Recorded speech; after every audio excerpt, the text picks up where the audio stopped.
Hey guys, welcome to this episode of Hi, Intentionally Blank D&D. I'm your DM Kyle, and I'm joined by the lovely players Levi and Paisley, and also Dakota. I'm Hey, also Kyle. Hello. I I would don't also think like to be Dakota's here Dakota. today. Oh, wait, no, Dakota is here. Nice. We're just missing Paisley. I'm here. No, you just said you were Dakota. I said I'm also Dakota. Oh, you're both. Nice. Nice. Well, All bases are machine. covered. All right. Before we begin, do you guys Speaking have of any well-oiled announcements? We should have these intros down. Yeah, no, I want to say I had an announcement. He didn't ask for an announcement yet. did. You literally just did. I wasn't paying attention. We have these intros down. We only do these intros every time. More intros. More of them. Basically, I have moved. So if there's a difference in our sound quality, it could just be because some settings are weird and we're still working on stuff. But we shouldn't have to worry about an echo anymore. Yeah. Nice. So that is pretty sweet.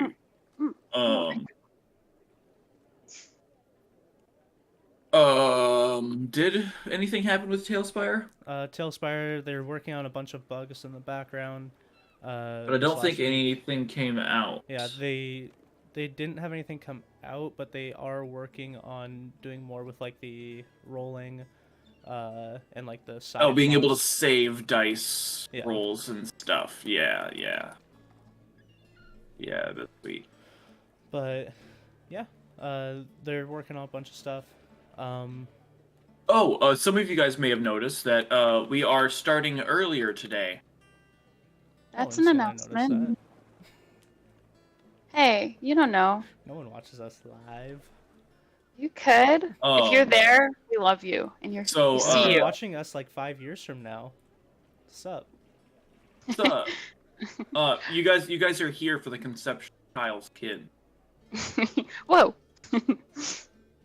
New announcement. Kyle and conceiving- Dakota. We're conceiving Kyle's child today.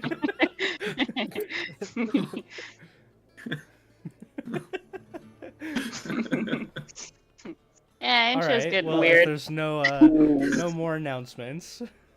No, that was the big one. Okay. Then let's get into today's session. So, last time on D&D, the party received a new mission from the Miracle Mercenaries to go check out a farm. Merton's farm. He has been having some cows go missing and some horses going missing, but they didn't get much more information, so they were sent to Merton himself. Upon arriving, they found out that Merton was blaming his rival farmer, and I remember his name, Zebia. Just looking at old Mind Vault. He blamed Zebia, his farming rival. Mind Vault is what he calls his Google Docs.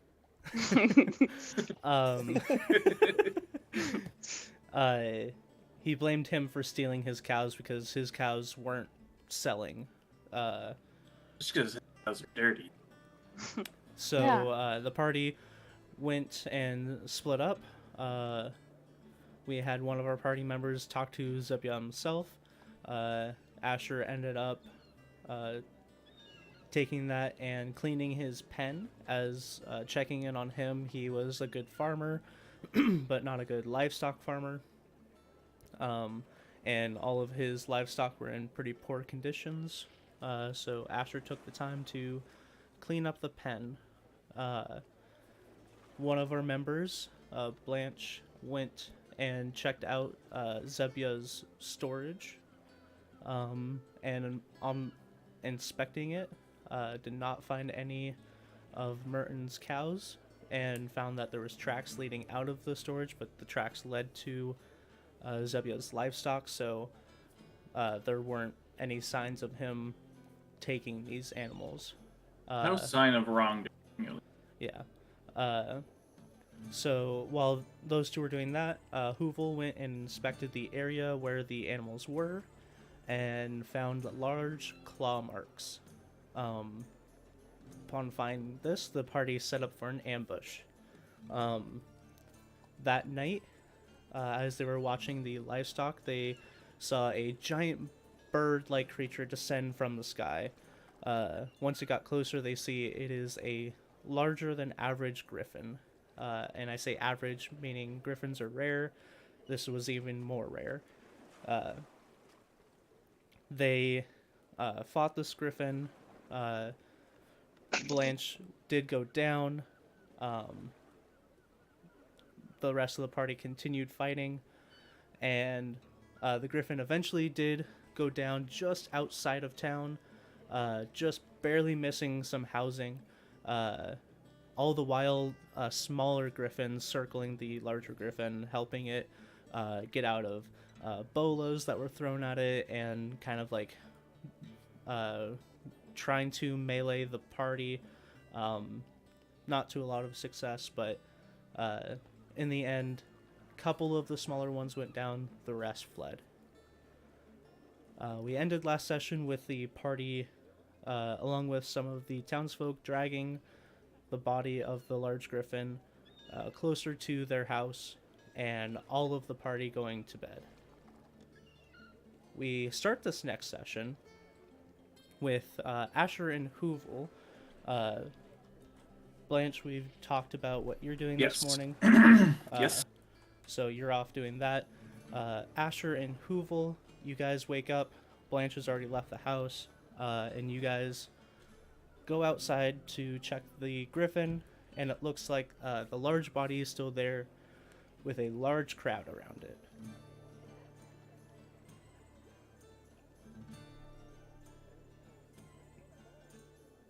Okay. Where's the griffin? It's not like... Oh, it's back here. Yeah, it's I right start here. bounding off towards that way. Okay. Mm-hmm. As you head that way, you can now see who's in the crowd. As you get closer, you see a lot of the miracle mercenaries that you've been palling around with are somewhat surrounding the griffin, pushing other townsfolk away, kind of like... I want to show you one thing real quick. Okay. This is one thing I was trying to show you beforehand. If you come down to the water and then follow it this way, west. Yep. This is how people have been doing waterfalls. Oh, dope. It's not technically a waterfall. I know. I just saw a thing over here that was I like that. dropped off. But that's how they've been doing it with the ice. It looks really cool. Yeah, I like that. Like white water crashing. Mm-hmm. But yeah, as you get closer, you see people are, or the miracle mercenaries are, pushing you back, saying, "Get back! This is not yours to claim." And then you also do see Merton appear from the crowd, and he's kind of like not trying to get to the griffin, but kind of adhering to the crowd, saying, No, this can't be. It's Zebia. This wasn't the issue. And just general clatter back and forth. These were actually his pets, and he's like, no, we were feeding them.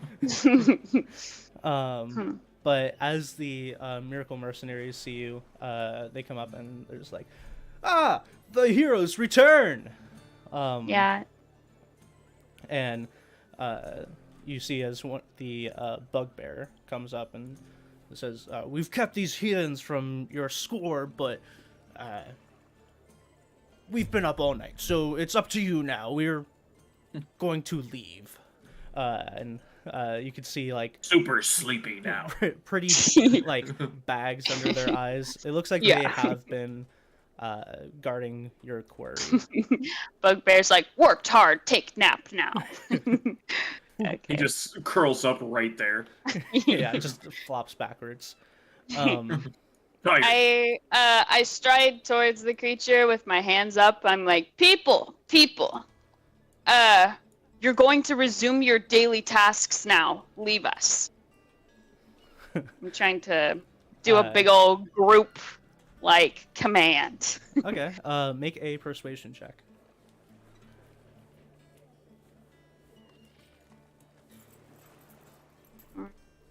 Oh damn, her persuasion's like plus fucking 27. It's plus 11.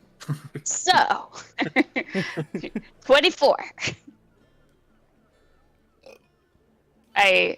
While I'm saying this, I'm trying to like make eye contact with everybody in the crowd, like spinning around to face one individually. Okay. I am trying to be very firm in this. Okay. Like, so as you do I'm that not and you make asking. eye contact with these people, they're like, "Pff, wasn't important anyway.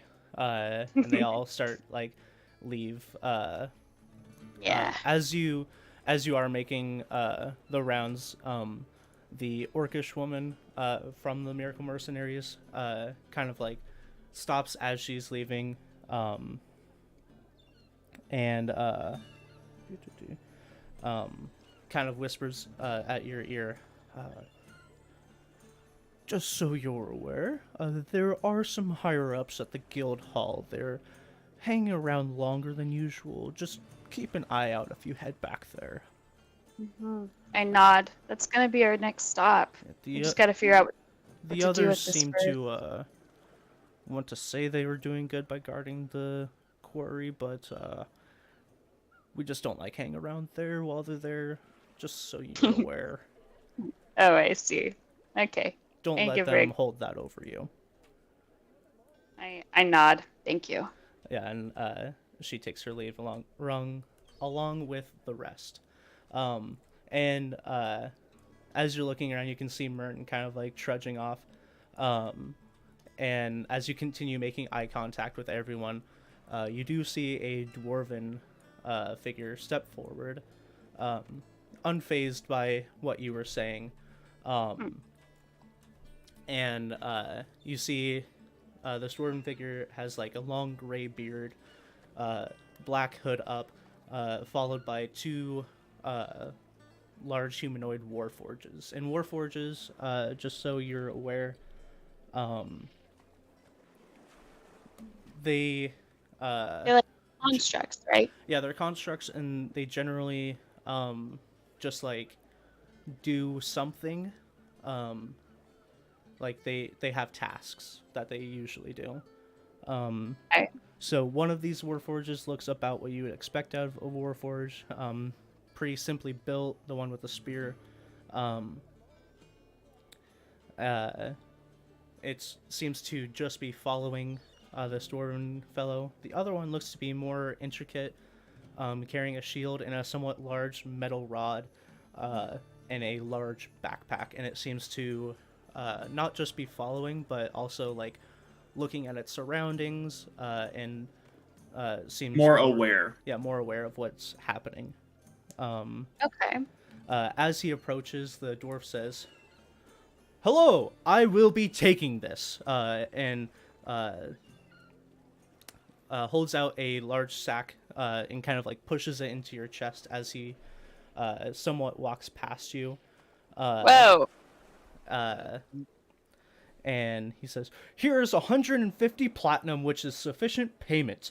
You intrigue me," and is talking to you, but also looking over the large griffin. As soon as he says that he's taking it, I immediately take out my bow and like draw it back. Whoa there. You He you holds up a hand and smiles towards you and says, "No need for that, friend. I believe this will be sufficient payment, and more than sufficient for a creature of this size." mind if I ask what you're gonna do with it? I mean, you don't know. Maybe we had plans. Of course, yes. I am somewhat of a crafter of goods, magical goods, which, looking at your prowess, seems you all could make use of that. Please stop by my airship. Actually, and puts his hands together and studies over you. Maybe we could assist one another. Oh? Well, it seems lately, anyways, we are in the business of helping, so. Terrific. Well, take this payment. I will be taking this griffin. Follow me back to my airship and we can discuss more. But I believe things will be heavily in your favor, as I might say. But yes, Yeah. we can talk back at my airship. I cock an eyebrow at him. And how exactly do you plan to get this griffin back to an airship? And he just kind of like snaps his fingers and he's like, Packer, if you would. And you see the Warforged that has like the large backpack on goes and like somewhat crawls underneath the griffin, and then a few seconds later the griffin lifts up and it's like lifting it overhead like Atlas style. This giant griffin that took like 4 people to carry over here, it's just kind of like puts it on its back and then starts trudging south. Marvelous. Alrighty.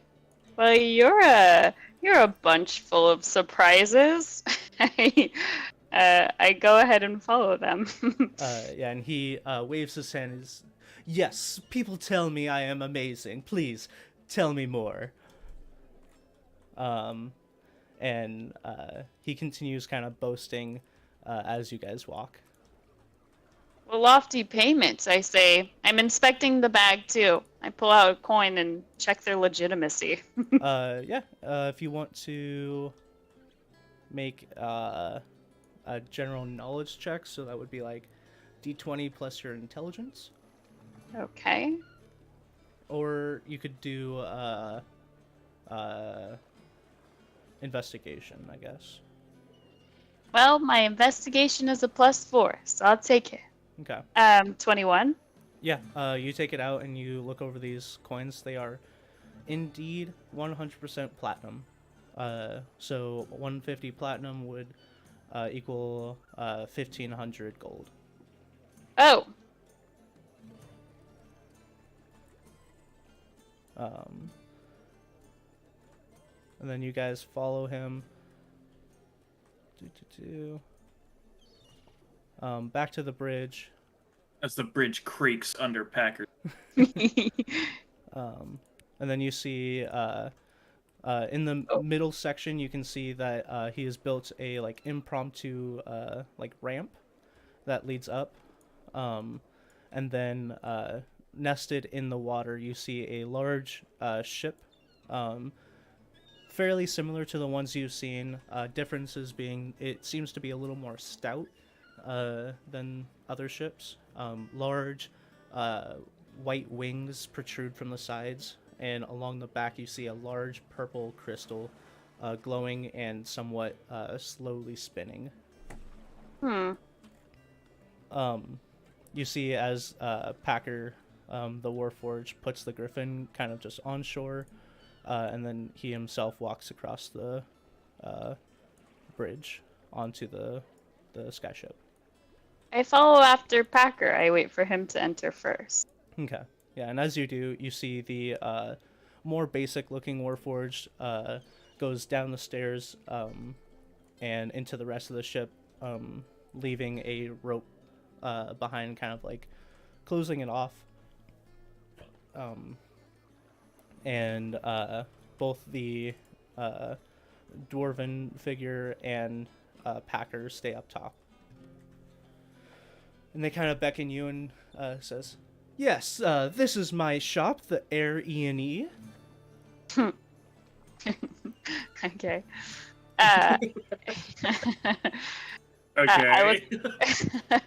I like the name. I look around. You know, I don't know if I've ever seen anything quite like this. Your shop is a boat and also a plane, you're telling me. Well, plane. yes.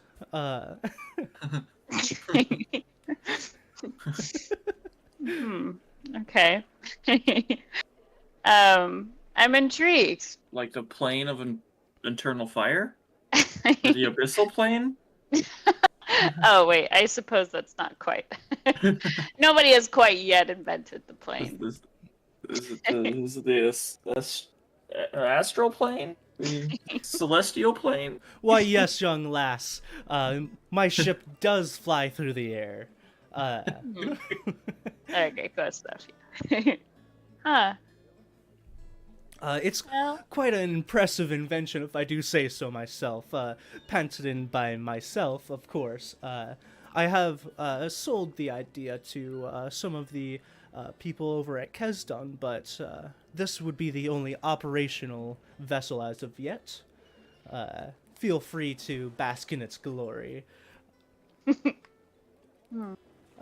But allow me to introduce myself. My name is Humphrey Firehelm. oh, hello, Humphrey. My name is Asher. Good My, to meet you, Asher. My solitary friend over there, his name is Hoovel. And he raises his voice and just says, "Hello, Hoovel." He just kind of like slightly nods and turns away, and then looks back with a creepy owl like head tilt, Mm-hmm. like trying to be all like intimidating. You have to forgive my friend's Fascinating. wariness. Yeah, this is we've been here for not too long, but haven't seen anybody well, quite just like you around yet. So Your group is fascinating as well. Taking down a griffin of this size is no small feat. You must be skilled adventurers, and that is what I deal in. I create and sell goods to adventurers like yourselves. And if I do say so myself, my goods are all top shelf. And tell me, are you a part of the Miracle Mercenaries here in town? well, we are. I suppose anyways. We just recently joined the guild around these parts, so yeah. Ah, yeah, I assumed as much. You seem to know those fellows back at the field. I've hired some Miracle Mercenaries of my own quite often, as I use them as more hired bodyguards. And I've met a few. Yeah. Couldn't imagine you'd need bodyguards with these statuous fellows behind ya. I say, like, Yes, peeking over. I mainly use my own bodyguards and inventions to protect me. Just longer trips, I tend to find the Miracle Mercenaries do quite good work. But you lot seem different. They always seem to creep me out, but they do good work. You seem much more personable. Well, I do try my best. And Um, I tell you what, I have a proposition for you. Straight to business. Yes. What was it you were needing help with?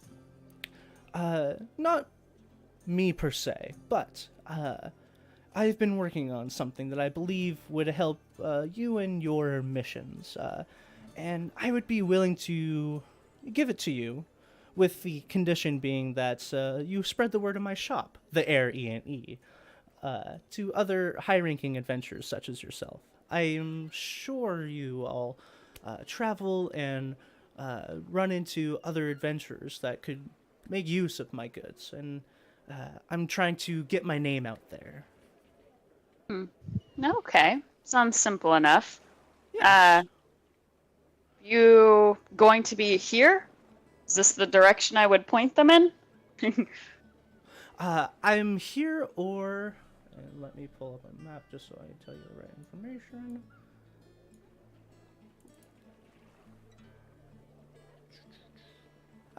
It's opening up on the wrong screen. It doesn't. I will be either here in Ventento. I also go down to Kosker. And, you know, Kosker is the southernmost city on the continent, excluding Navistar, which is, like, not really a city, but it's still technically a city. Hmm. But Okay. Cosker's like the southernmost city that people regularly visit. Okay. Okay. Um, Yeah.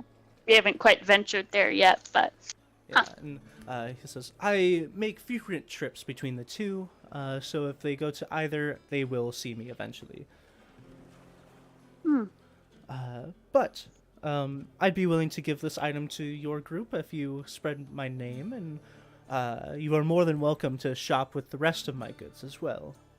That's What do you truly... say? It's a great deal. Oh, it sure is. Suspiciously so. He puts out his hand in like a handshake-like fashion. There's no strings attached. No strings attached. I'm like, well, if no strings attached, or else, I take his hand. Okay, and you shake it, and you see a glint in his eye, and he says, "Yes," and turns Just be towards nice, sure. the back of his ship and says, "Moats, if you would." And from the same platform that you guys are standing on, behind the armors, you just see a being stand up and walk out. And describe to the group what they see. If you pictured a robotic cowboy, Oh. it Okay. is almost exactly that. He's got a duster. He's got his hat on. on both hips, you see 2 holsters, and on the back, you just poking out of the shoulder, you see the end of a musket. Oh, okay. Character walks up. He just very much so feels west. Okay. Like I'm sure you hear his footsteps, chink, chink, chink, as he walks forward. And he stands there, and he says, "Oh, I had something I was gonna say for this, but I forgot what it was." I'm like eyeing his get up warily. I'm like side eyeing Hoovel too, like, okay. Humphrey speaks up and says, "Yes, if I do say so myself, my finest invention as of yet. You shall take it and spread my word, or spread word of my success and how impressive my inventions are." Oh, I will point out, if you look at his face, he does what appears to be like a monocle, but it has multiple lenses that are on various stages of being flipped down or flipped up. Oh. But other than that, that's pretty much what you see on this mini is what you see. Okay. Yeah, you did super good custom work with this guy. He looks awesome. I like inspecting him. I'm like, you sell moats?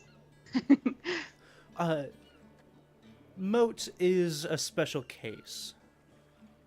I sell mainly items, but Moat is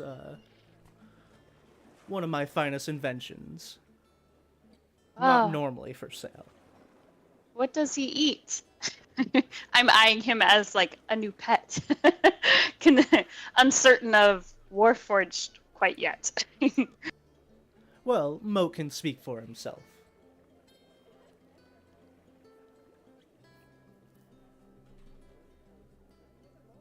He's just standing there, Oh. not quite sure. Remember, this character has a -2 intelligence. Oh, so he doesn't get the cue.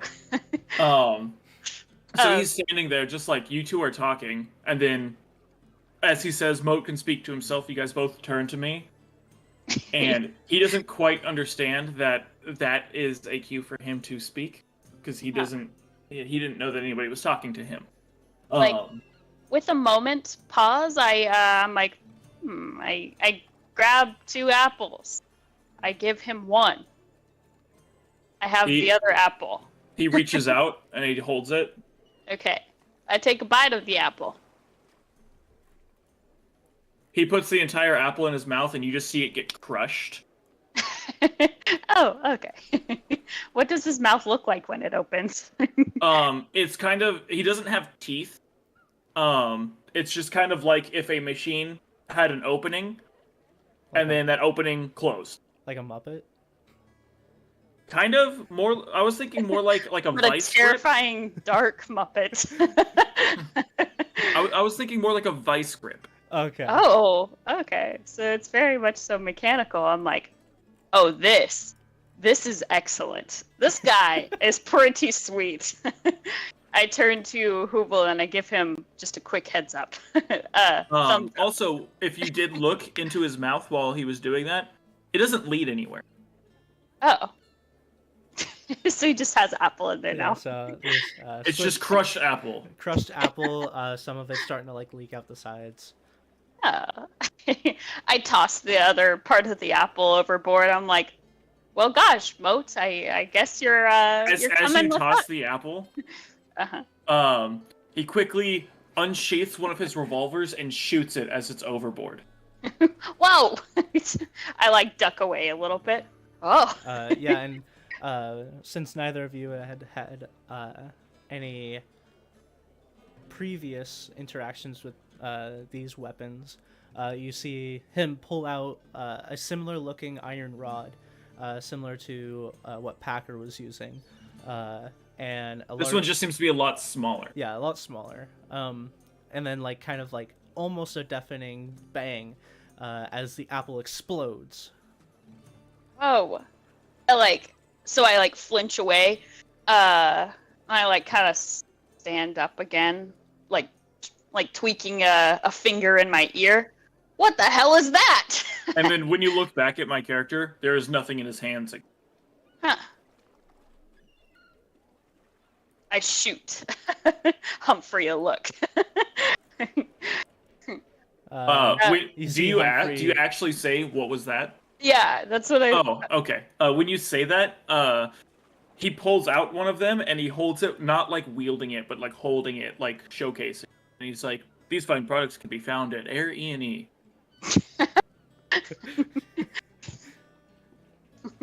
Oh. And then he reholsters. Yeah, and you when you do look at Humphrey, he's giving a smug look towards Moat, seemingly proud. You made this man. Yes, I have made this man and his weapons. These weapons are what I would call guns. There are many Gun. different types. Moat here uses a few of mine, and I'm sure he will be showing them off in the future. But if you or your friend back there would like some similar or different magical items, you are welcome to peruse through my shop. I turn over to the how do I do a spurt shift? No. How do I do the spin again? Is it Alt. control? Oh, it's alt. I always forget that one. Yeah. I turn over to the rail and I pat the ledge of the vessel real quick. I'm like, come over here. Get over here. To Hoople. Come on, boy. Come on. No, I'm like, get over here and look at this real quick. I put my hand up like I'm gonna whisper something to him. We'll fly over real quick. Okay. Okay. Yeah, on this ledge. Oh Yeah. no, you're in the boat. Yeah, I'm in the boat. Control click is to go up. What the? Whoa. What? You kind of glitching a little bit on my side. Yeah, I can't see my character anymore. Click Oh. on your character. on Wait, the you're top. good. Oh, there we go. Yeah. I'm like, they have guns? Mark? As Moat sees Hoovel fly over, and are you still flying above, or did you come over and land? Oh, I came over and land. Okay. Moat sees you flying over. You see as his feet kind of like shift, and he just hovers off of the ground as well. All right, fine. Fuck that. I'm gonna stay in the air hovering too with actual wings. Some made up bullshit. Did you talk to Levi about his flight yet, Kyle? Technically, if you don't have the hover skill, you have to continuously move your flight speed. Oh shit! All right, fine. I'm not as cool as the robot.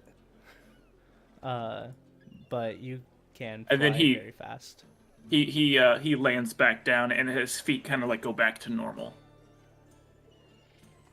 And he goes, "More of these fine products at Air E&E," as he points down to his feet.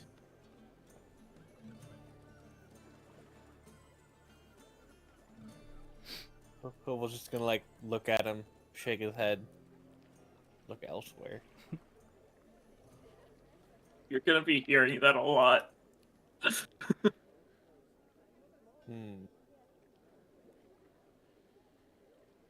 So what are you guys up to now? You now have a compatriot that has been given to you. Whether that is your compatriot or your problem now is up to you guys. Problems like these found at Air E&E. But Humphrey has offered to let you guys peruse his shop. Whatever you guys want to do. Well, we are stacked with coins suddenly. I'm like, Hoovel, did you see the gun? I'll just look at you, shrug, and then like take out my bow. I guess that's fair. You are a bow wielder. As you take out your bow, he reaches on his back and pulls out a very long musket. Oh. I'm like, close. They're kind of similar. I go to Humphrey. How much is a gun? Well, if you are looking for something similar to like what Moat has here on his hips, that would be 300 gold. When he says that, the musket goes back, the pistols come out. Yeah, like that one. The one that did the apple. The apple one, yes. That would be 300 gold. If you're looking for something more like his musket... and his pistols go back, and his musket comes out. That would be 350 gold. Things that Moat does not carry on himself as of yet. You could also get a blunderbuss. That is a short-range, widespread. That would be 350 gold. I also have hand mortars that are 400 gold. And if you're wanting to conceal yourself a bit more, a palm pistol for 100 gold. Palm apple exploder. Yes. Just apple exploders. That's their only use. Specifically these gunpowders of unrivaled nerve. Gun. This is all very new to me. We very rarely do guns in campaigns too, so this is like. This is actually the first time. Yeah. Guns did not exist until now. They just didn't. They just weren't a thing. I request palm apple exploder, please. Oh, right. And he goes and digs a little bit and pulls out a similar looking thing to what Moat was using, but about half the size. Okay. I take it. I'm like, so this uses magic. No, actually. This requires no magic whatsoever. You will, per se, have to buy ammo for this. Like your friend over here has to buy his arrows. So, as he says that, Moat's hands are empty, they flip over, and from each of his thumbs, he produces one, like, bullet. Yes, and Per our arrangement, if you take Moat along, or when you take Moat along, the ammo won't be much of an issue to you, as Moat is stuck to the brim. As he just like unloads like 6 out of each thumb into his Oh. hands. He generates ammo? Something like that. And then as he's done showing them, you see him kind of like loading his thumbs back with the bullets. Oh, okay. This is all very new. This has been a lot. I take the gun. Thank you. Thank you. And then if you want to add to your equipment, it's a palm pistol, and then it's the Exandria version. Okay. How many platinum is 350 gold? 350 gold is 35 platinum, but if you're buying the palm pistol, that's only 100 gold. Okay. So it'd be 10 platinum. I give him 10 platinum. Okay. And he says, "Thank you very much. I also have these other wonderful items that I've made and are magic, as you seem to be interested in." With that, I flourish to the gem that is on my belt, and you see it like kind of like glow and activate, and then you see my eyes change from the red hue that they are now to a white. Oh. And he looks at you and he goes, "Interesting." As you it like Yeah. as Moat is looking at Asher, he is looking through your face. All right. All right. Well, you know, I'm going to call it a wrap. This has been awesome. We will be back later. Come on, Moat. Let's go. Buddy out. Come on, get. I'm like pushing Hoover a little bit. Please do come back. I have many things for you to buy. Yes, I haven't forgotten our promise. I say over my shoulder. Whoa. As We she will, jumps off the ship. It just drops into the ocean. She looks back as she's walking and she just slips off the edge into the water. I like catch myself. My footing slips a smidge, but yeah, goodbye now. Alright.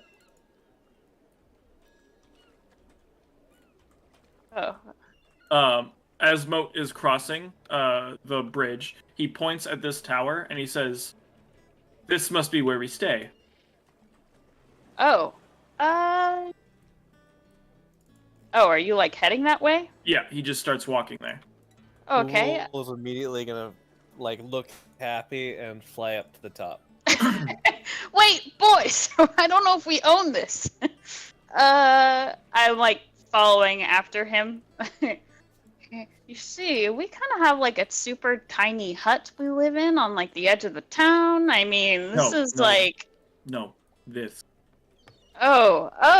I like look around quickly. Is there any like boats tied up nearby? Any foot make a traffic perception around? Before people start entering. Oh. Moat tries the door. Okay. I rolled a 7, by the way. Yeah, Asher, you do not see anyone around. Moat, you try the door. It is locked, and it's like a metal door. But it is a barred door, so you could look inside.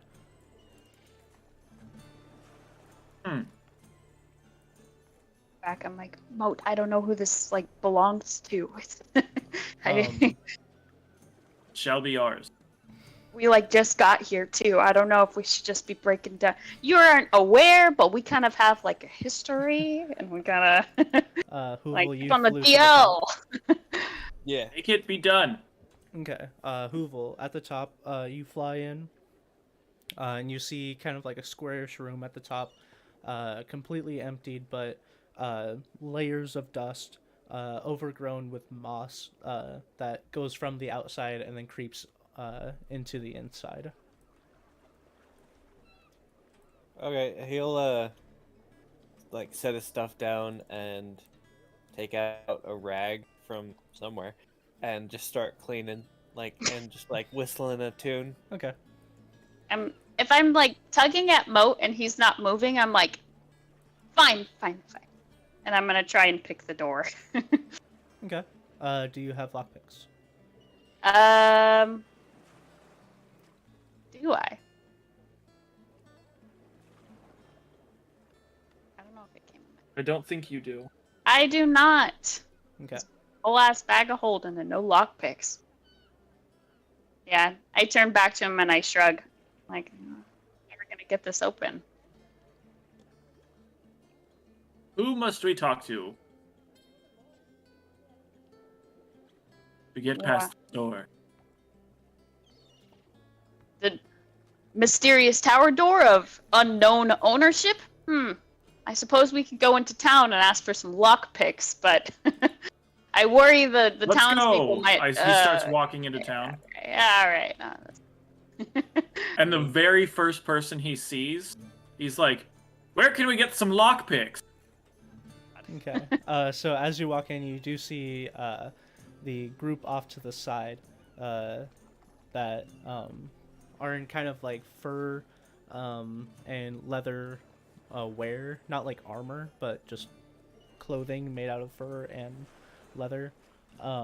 And you walk up to one that's like cooking meat over a spitfire, and kind of looks at you confusedly. Make a persuasion check. Whoa. Whoa there. Could I possibly try to intimidate instead? Sure. You can try to intimidate. That's a 21. Okay. Yeah, so as you you loom over this halfling as they are cooking this meat, like your eyes like red, glowing, like your face barely showing as your hat casts a shadow over it, saying The only light underneath that hat is the eyes. yeah. And you ask where you can get some lockpicks, and they're just like, and reach in their bag and take out a few, like what looks to be like a wrapped up, like bundle, and says, "Here." Thank you. Don't Will hurt me. these open that tower? If you know how to do it, yeah. Thank you. And I turn away. Oh. I kinda just just- I turn away to Asher and I like say, "Lockpick." Okay, I take it. I step around him too. I'm like, thank you so much. You see, we locked ourselves out. So silly. You wouldn't believe it. It happens to the best of us, right? And I slip a couple pieces of gold, 3 gold into his pocket. I'm like, you take that. Thank you. You're so friendly. You're so giving. I start heading back towards you the see tower. as they like look at their hands and look back at you, and they're just so confused as you walk away. Like, Moat. You can't intimidate people into giving you things. As I was kind of saying before, we're a little new in town. We gotta keep a low profile.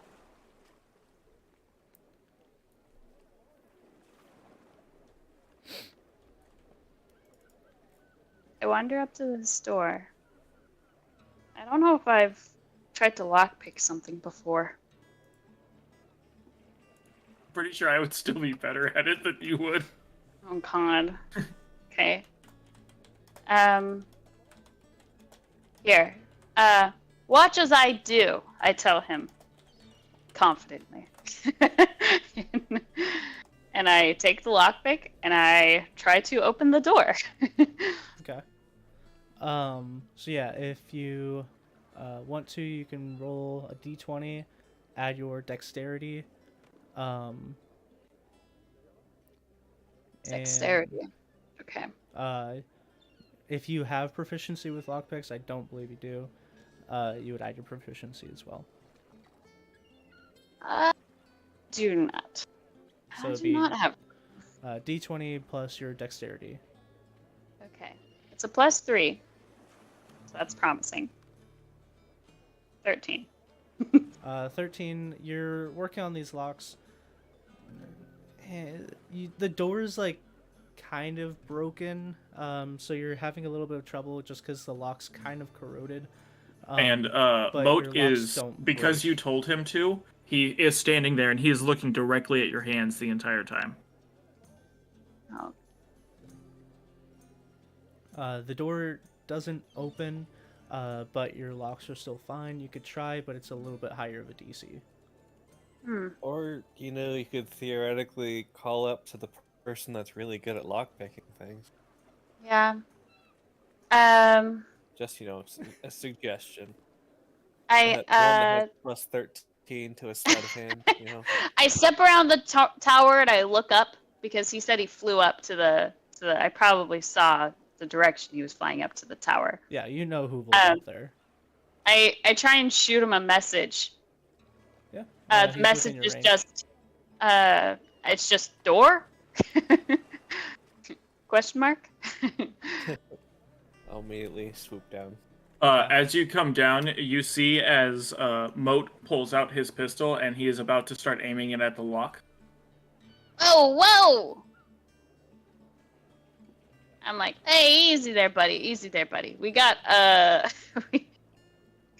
Tuval has this. I reach around to a pouch, pull out my own lockpick. Okay. Oh, nice. The door. We even had lockpicks. Yeah, you can attempt to. It's a slightly higher DC, but go for it. It is sleight of hand, right? Technically it's D20 plus dexterity plus proficiency if you have proficiency in it. Sleight of hand is to pick somebody's pocket, not necessarily. Oh, okay. Yeah, I killed it sleight of hands, but I'm not a lockpicker. Oof. Oh shit. So 2, 5, 9. Yeah, so you're attempting to pick this and it's just not picking. The lock itself, again, you see it, it's like corroded, so it's really hard to even get the pins to go up because the lock has just not been used. All right. Question, Kyle. Mm-hmm. Because I activated my my gem, I'm just curious if I noticed anything else walking around that was out of the ordinary. That gives you true, right? Yes. Let's Like when we were over here.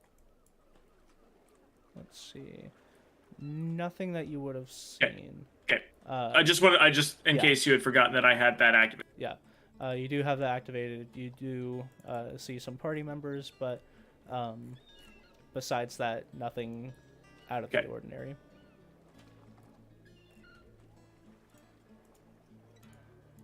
It would probably be ending about now because it only lasts for 10 minutes. Okay. Yeah. So I put it might have lasted until we got over here. Mm-hmm. So Yep. I put my hand out towards Moat. An ammo, please. He unloads like a handful of them and holds them out to you. Okay. I take them. Okay.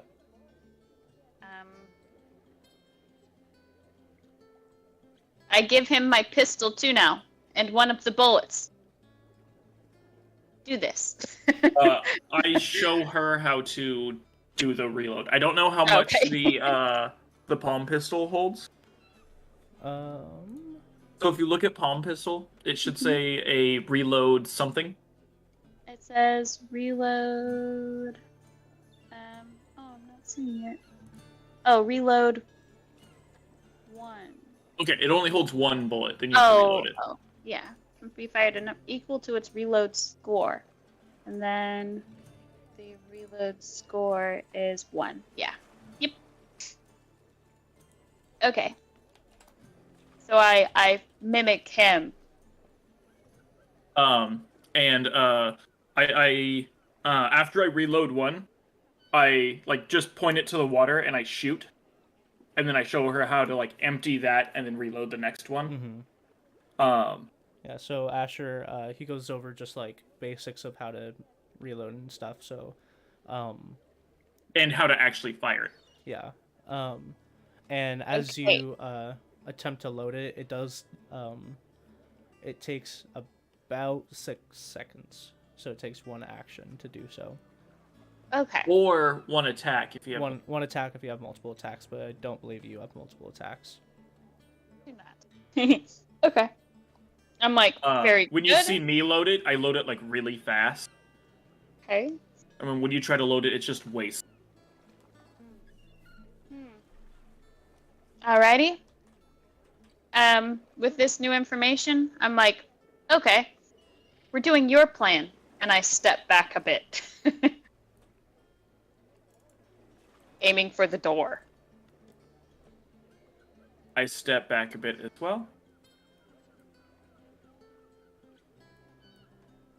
So do we do this like 1, 2, 3, shoot the lock, or like?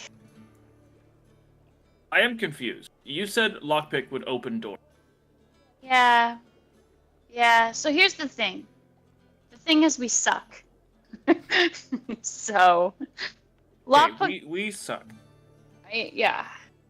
At opening doors. But here, how about you take a try at it? And I give him one of the lockpicks that I received. I mean, that you took from me? Okay, yeah, I tried. Okay. What? You can attempt to lockpick again. It's a Yeah. slightly higher DC, Yeah. but go for it. That's a 21.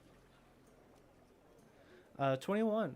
So yeah, as you're like, you don't know exactly what you're doing, but as I did you're watch going- her. Yeah, you did watch her. Somebody else who didn't know what they were doing. Yeah. And as you're going, you kind of just like force the lockpick in, and it you hear the lock kind of like crack, and then the door swings open. Lockpick does open door. Yes. Now we don't suck.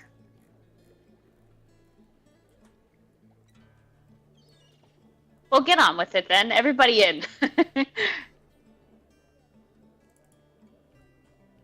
Just So yeah, gonna fly back up to the top. as you guys go inside, Hoover, you fly up to the top and you see your partially cleaned top.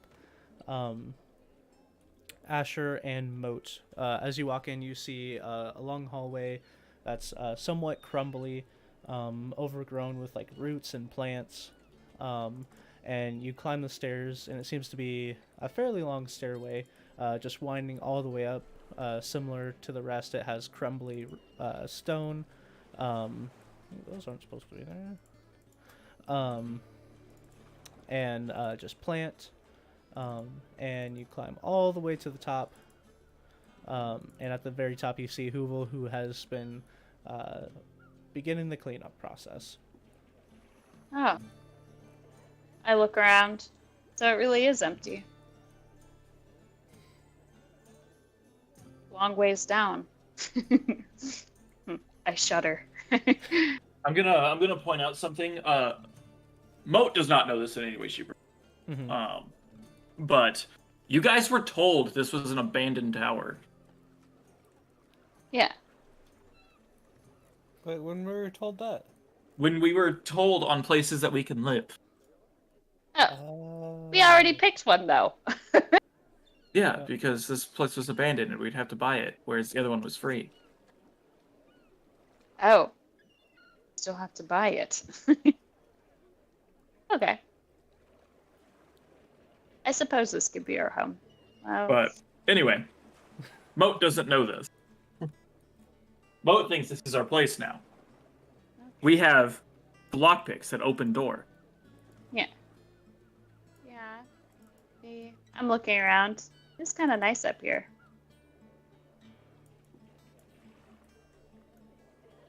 Okay. What are you guys up to now? You guys have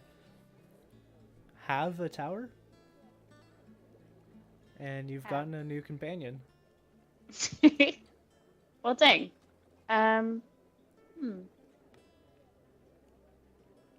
got a new object too. This is pretty A lot of new developments. A lot of new developments happening. I say we sign our new friend Moat here, up for the mercenaries.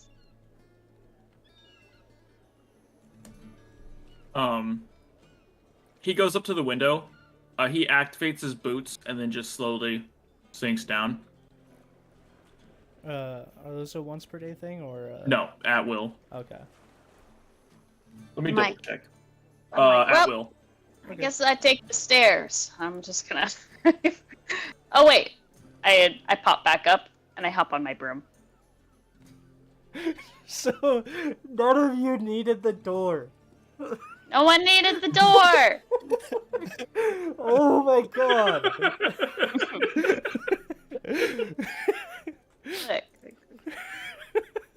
I'm like, well, that was easier. I just needed to use the door. All right.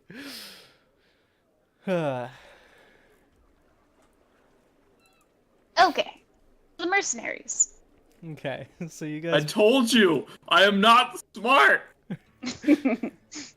you guys make your way to the Miracle Mercenaries. I'll mark it on the place.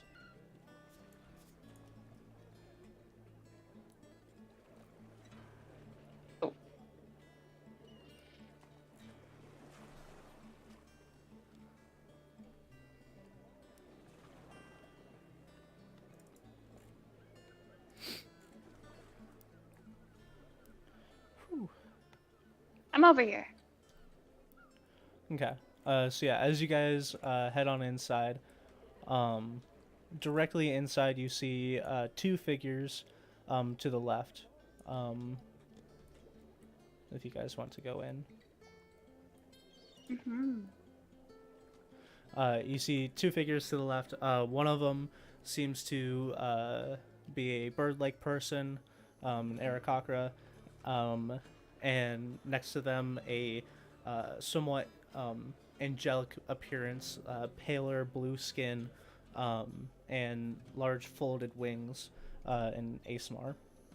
And they seem to be standing almost at like attention, that you would see like a soldier, just staring and not talking.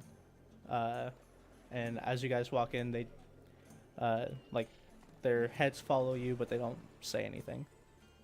Right when Hoovel sees the bird people, he's immediately gonna like stand up straight, like puff out his feathers, like doing the whole like I'm the better bird person thing. Mm-hmm. And I believe you would be a bit taller than this person, but they don't like respond by puffing out their chest or anything. They're just staring.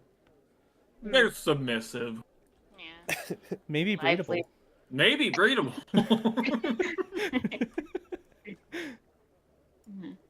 Oh, what a And title. then after Asher and Who will walk in, you would just hear the chink, chink, chink. And then the like cowboy like whistle music. My mic's not picking it up as I do it. Oh, dang it. Yeah, but the part after that, Yeah. Doo-doo-doo. Yeah. let me change. Yeah, your mic's cutting out a bit towards the end of your sentences anyway. It's just not picking up my my whistle at all. So Yeah. never mind. Well, I mean that's good. It means it's not picking up random background noises. Yeah. Okay. But yeah, as you guys walk up to the front desk, you can see the same Finna is behind the counter. And as she sees you, Asher, she says, "Oh, welcome back." And is kind of like pushes the stuff she's been working on aside. And she's just like, I would like to start by just apologizing to your group. We had no idea there would be such a dangerous creature like that for your previous quest. So we want to apologize. We'll pay you for a higher tier quest, as that would normally be assigned to our higher ups. And pushes a bag across the counter, and just says, "And your mission is more than complete, so we'll mark that as complete. But again, we just want to apologize. That's something normally doesn't happen." I take the gold. I'm like, not a problem at all. I say, like getting a feel for the for the loot there. You don't count it right now, but there is 600 gold in there. Woo! Okay. Dang. It's looking good, boys. It's looking good. I'm like, well, anyways, bygones, bygones. All of that, yes.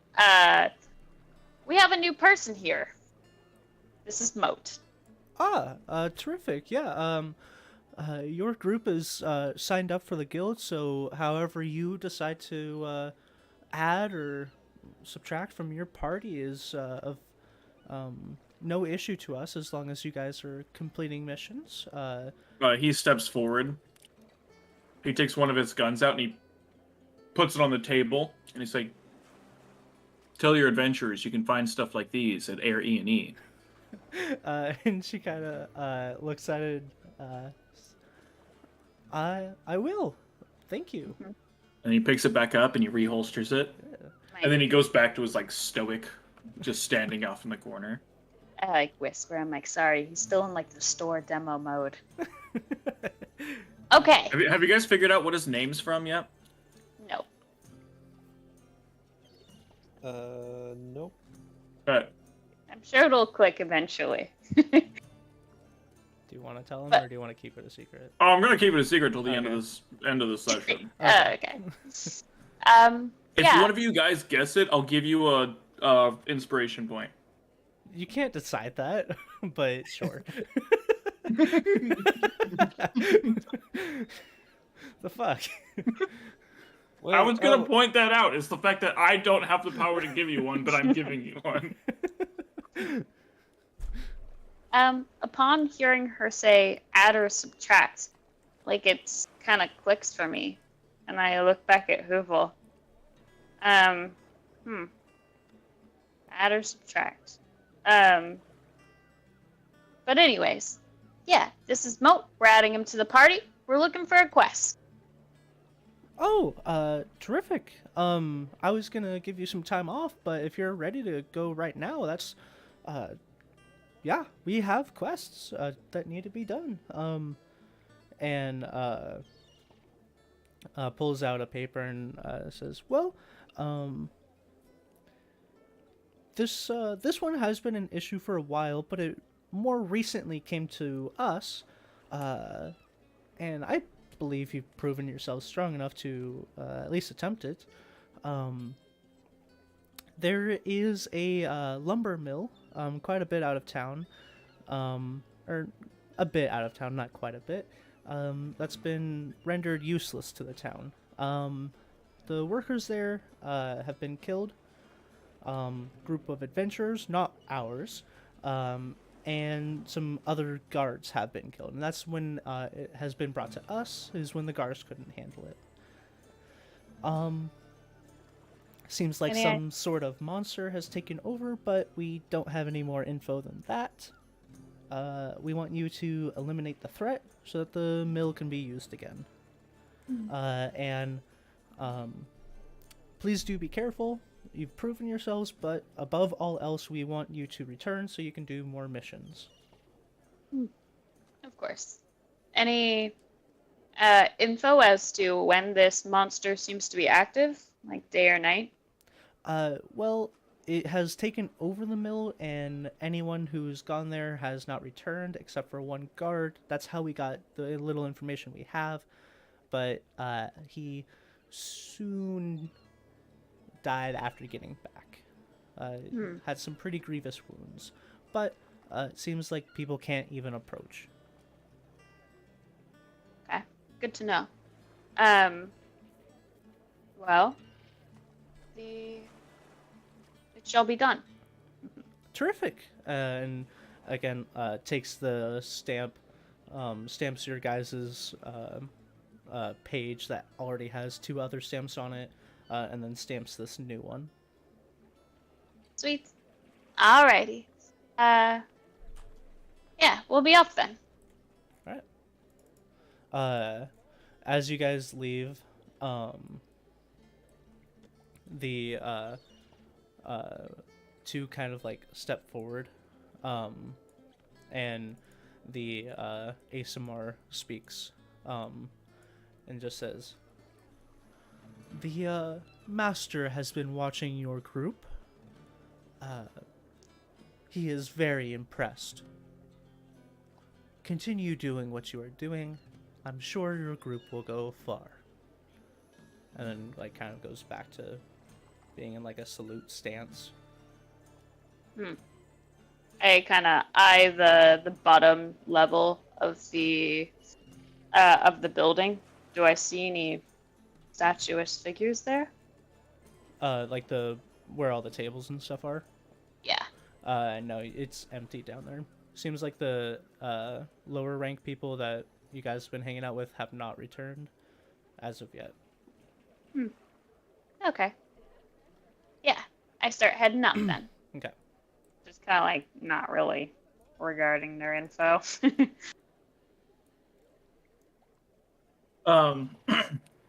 As everybody's leaving, I turn to them and I say, "If you guys are in need of any adventuring gear, please stop by Airbnb." Okay. And then I just Well- turn away and leave. Yeah, they don't really respond. Yeah, I don't wait for one. Yeah. They do I, they do like acknowledge you standing there, like their heads turned towards you and they look at you. But other than that, they don't move. Okay.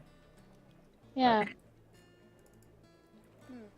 And you guys are given like directions on your map. It's a little bit east out of town that the lumber mill is at.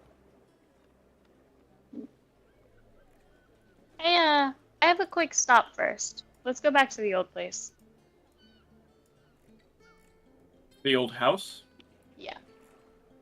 There's only one house that I know of, so I go back to the tower. Or No. start heading towards the tower. Not there. I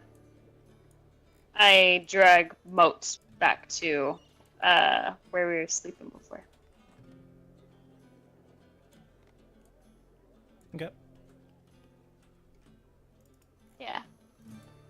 Kind of like to Hoovel more directedly. You seen Blanche? Right. Do we know what happened? Nope. Shakes his head. I enter the house. I'm looking for any indications. Like, him, like, grabbing his stuff in a hurry. Any, like, notes or something of the sort. So apparently something got messed up. Because he's, like, sleeping in a bed now. Oh.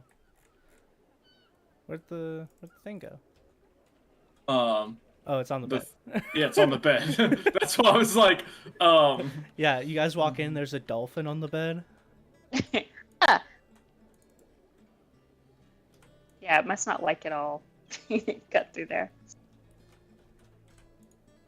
Yeah, but I take a second. I open drawers. I'm like lifting the cover on the bed, just kind of checking it out around here for Okay. anything that could have been left behind. So yeah, as you're looking around, you do see a note kind of like stabbed into the end table. I like pick out the blade and I look at this note. Okay. Dakota. so I was planning on having like an actual note written up, but I forgot. So it just says, "Dear friends, after the light of the recent events, I am unsure of my own standings and don't know if I am strong enough to be here at this moment. I have some things to figure out, and I'm going to be working on those things. This isn't the last you've heard of me.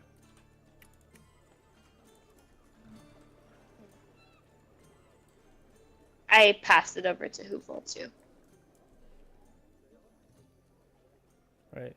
Dakota, if you'd like to read that again, word for word, while Hoover reads it over. Dear friends, I am unsure about my standing in this current situation.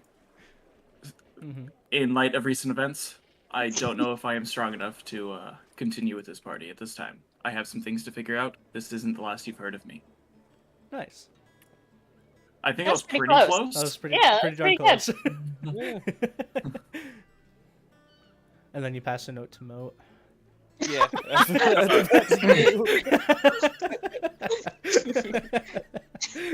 Who's Branch? All right. So yeah, you guys read a note, and it seems Blanche has taken some time off from the party. Missing in action, eh? But where the note, like underneath where the note was, there is like the pamphlet from the general. Some information that he has gathered about the town. So like any information that he had gotten from wandering and stuff like that, he's just left like a little like notes. So any information that he had that the rest of the party may not have up to this point, he has shared with them. Okay. Just in case something like that comes up. Careful to the end. He didn't. Getting caught with this in his possession would have been dangerous. I scoop up the papers and I put them into my bag. Okay. Yeah. We'll use this as some reading literature later. Okay. What is reading? I'll tell you how to do that later. That one might take a little bit longer. What's Well, dang. what's Moat's intelligence? It's 8. He can read. Okay. Yeah, he can read, just doesn't know how yet. There's never been a situation where he has had to read yet. Yeah, diagrams all have pictures. Sure. All right. Well, dang. With this information, I'm like, I guess we just keep going. Yeah. I start heading off to the mill. Okay. So at this point, let's see, you guys got up, went to that. I'll be right back, guys. Too. I gotta use the bathroom real quick. So it's a bit after midday when you guys take off. You are walking through the forest for a bit, so if one of you would like to roll a d20, please Sure. do so. I got it. Okay. Ignore mine.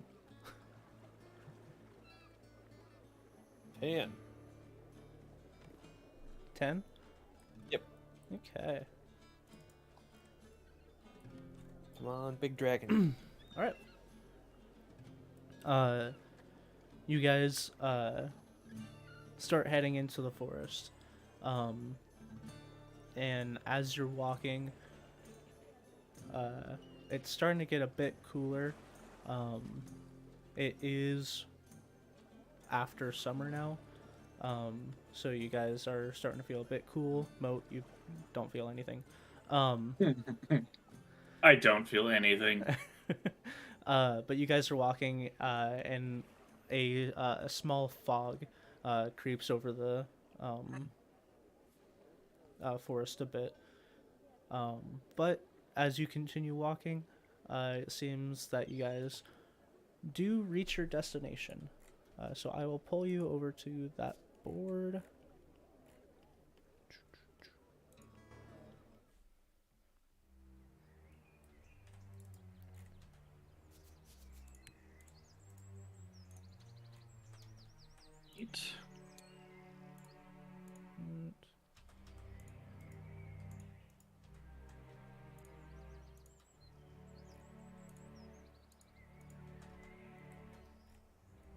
Okay, so yeah, as you guys are walking, the fog slowly creeps in. It's not like a dense fog, just enough that it's noticeable.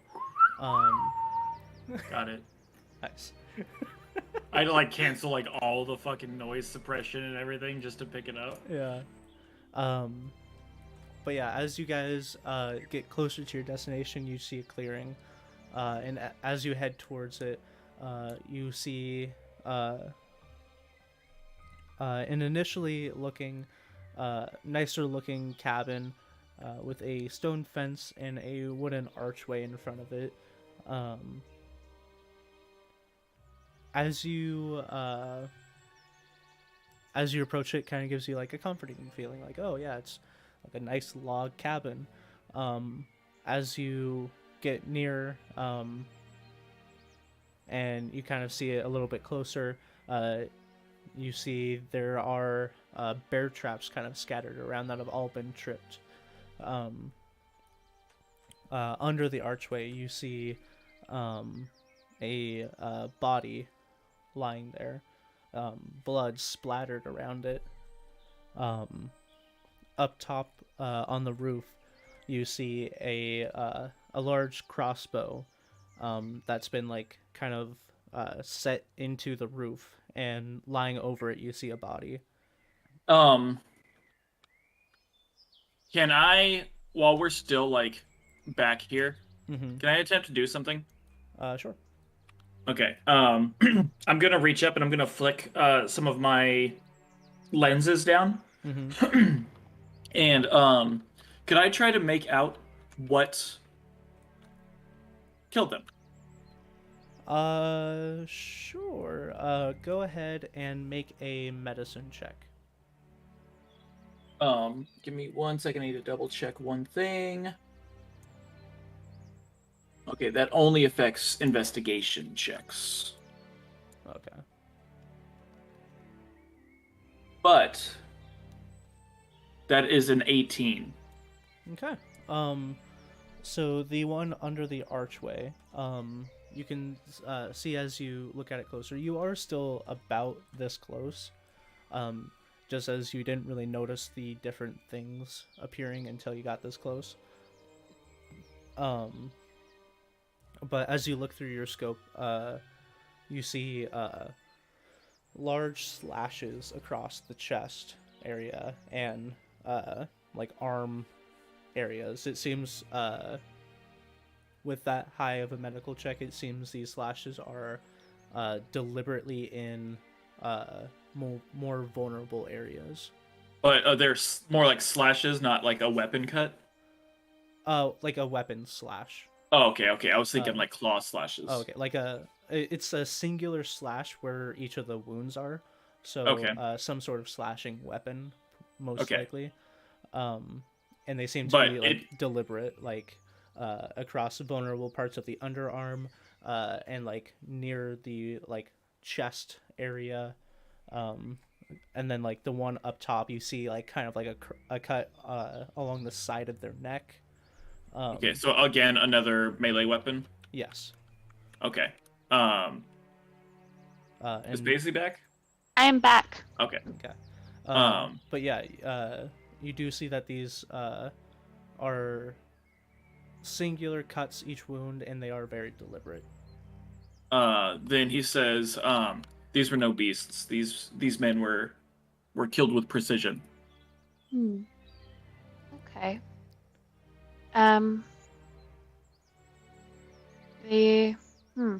Nobody's just out front either, right? They're probably inside the house. You don't see any movement outside. Um, Just the one dead body in the archway. Can I look around the area, see if there is any more bear traps that were placed that haven't been triggered? Yeah, make an investigation check. Oh yeah. That is a 13. Okay. Yeah. You reveal a few more. One that's like kind of directly in front of the archway, and then one that's kind of to the side of the stairs right here. And I point those out, and I say, "Careful, bear traps still inactive there and there." Yeah, and I'll mark them with a bit of a flame.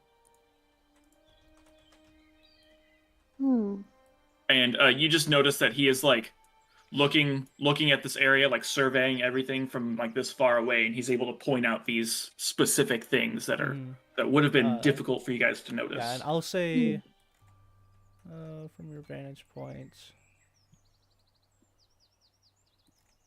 Yep. That is what you see. Okay. And then I start walking forward slowly. Okay. I cast my mage armor. Okay. Cool. I'm gonna pull out my bow.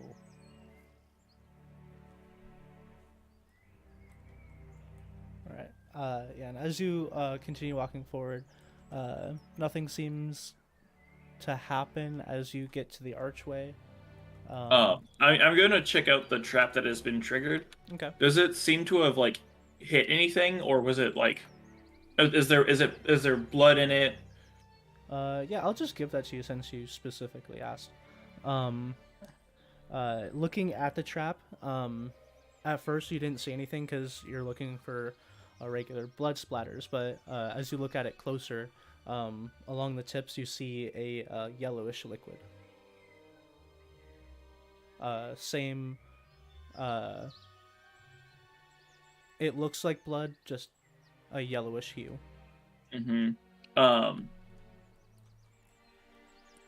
The only way that I can think to ask this question that would make sense for Moat is this liquid anything we would have used to make magic stuff? If you want me to make a check for it, I can, but...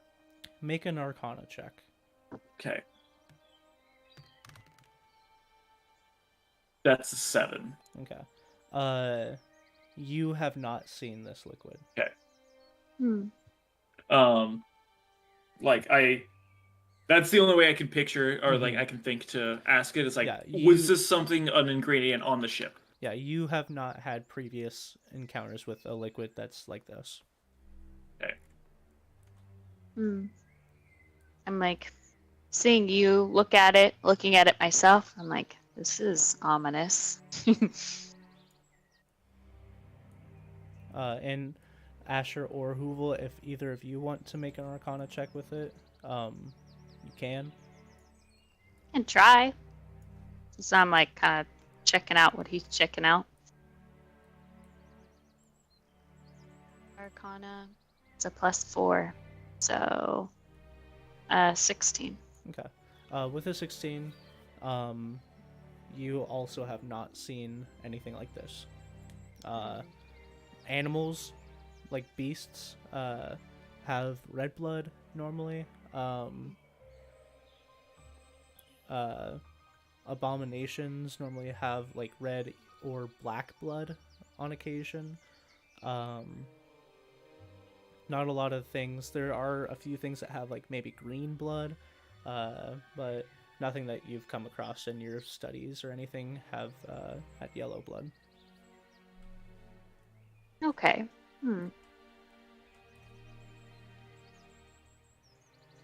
But yeah, as you cross over the archway, or under the archway, and step around the body, it's just like blood splatters all around it. Obviously, this is where they were killed.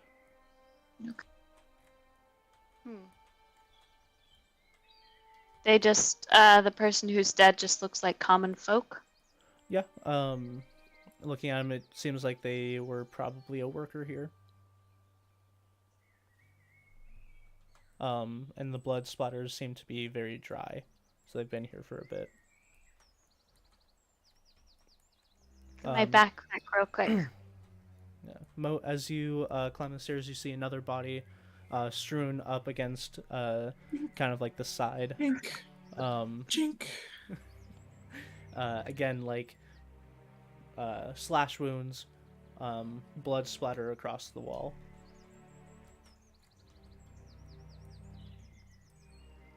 And then yeah, he takes note, but doesn't pay too much attention as he tries to. Okay. Yeah, and as you try the door, it opens. And as you walk in, you all see a two-tiered interior. At the bottom, you see a table. You see a guard that has been slashed across the floor. You see another similar common folk kind of slashed across like a bear rug. Both laying in pools of blood. From upstairs, you hear just like a faint pained moan. I don't like this. When I hear that, I activate my boots. Okay. And I just go up. Okay. Yeah, so as you're flying up, or hovering up, as you look over the railing, you see another guard up top, again laying in some blood, but you see him kind of like slowly kind of like shifting side to side, and you see like a small blood trail. Looks like he's been trying to work his way towards the ladder. I like glide myself over to him. Okay. And I'm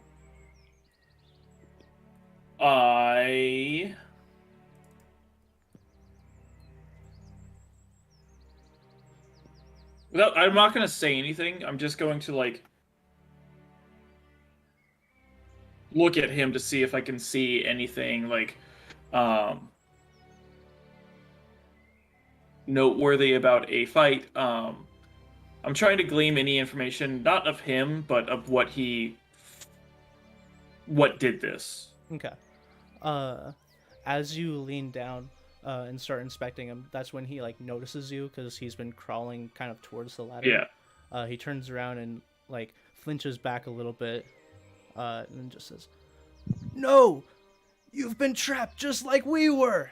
At that moment, you hear shattering of like clay pots and like breaking of wood as multiple figures around you jump out. I would like you guys all to roll initiative. Yeah. No. Killing stuff. Oh, Sweet. 23. Mine's a 14. I actually have a bonus to initiative with this character. This is wild. You guys play like this? Okay, so You guys are 23. getting paid? Asher, what'd you get? I got a 14. Okay, and then Hoovel? 24. 24.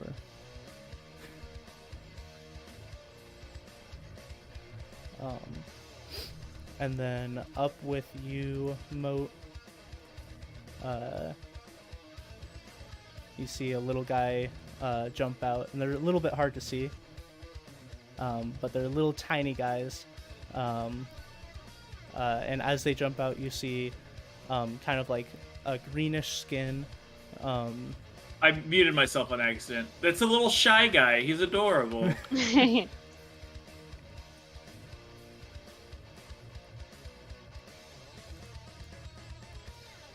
Is that what it is, Kyle?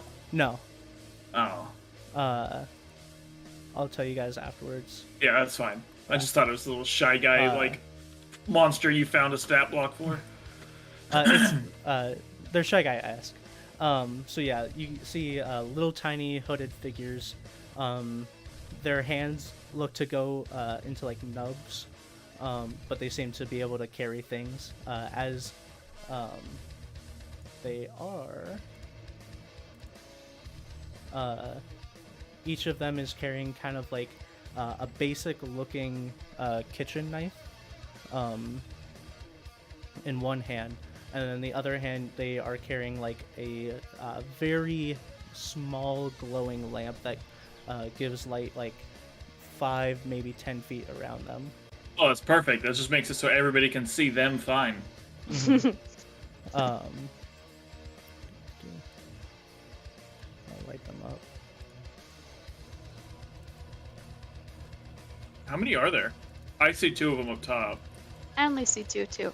Yeah. You Oh, see. I just found a secret. I didn't mean to do that. I just clicked the floor. You see. That was cool. You see 2 up top, and then you guys see 2 down low. And let me do some rolling. It's like Attack of Brownies. They got sick of your shit. They're no longer good little house sprites. They're out for blood.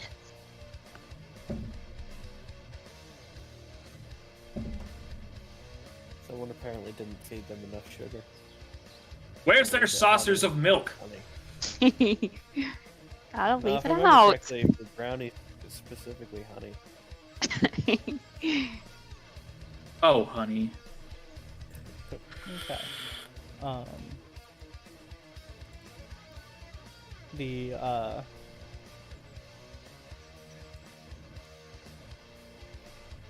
The first one jumps out and hits you, Moat, with a knife, or tries to.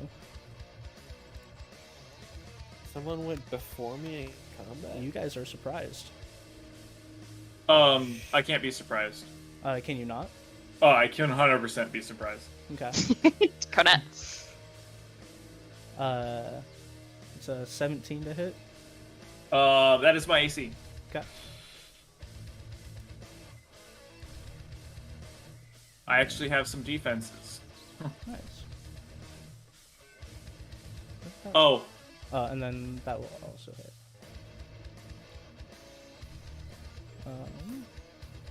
So the first one slashes at you with 2 knife attacks. slashing damage, do you say? Yeah. Okay. Have you per se taken? Yeah, resistance and slashing. Okay.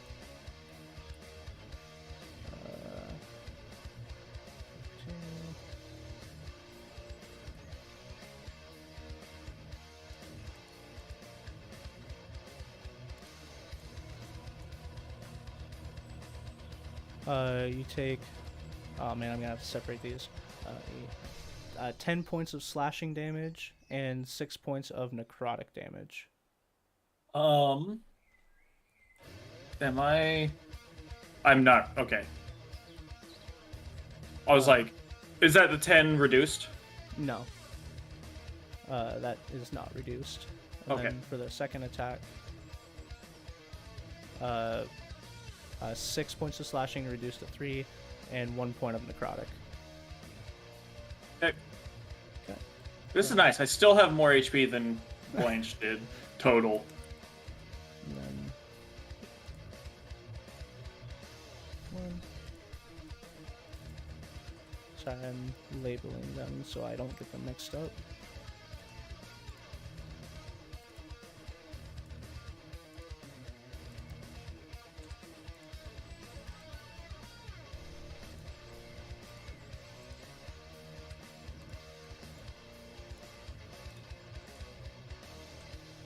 Okay.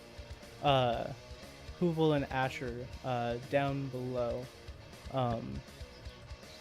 you see as this creature scurries across the floor, directly at you, Asher. Hoovel, you should take the alert feat. Then this will never happen. What's the alert feat do? You can't be surprised. Oh. You also get a bonus to initiative, I think. So all Yeah, around, maybe. really good for you. Yeah. And it is also going to take 2 strikes at you. You can't be surprised. You get a +5 bonus to initiatives, and other creatures don't gain advantage on attack rolls against you if, as a result of being unseen by you, which doesn't really matter. But Does a 19 hit you, Paisley? It hits me. Okay. Do you have resistance to slashing or necrotic? Negative. Okay, I'm just gonna roll this all at once.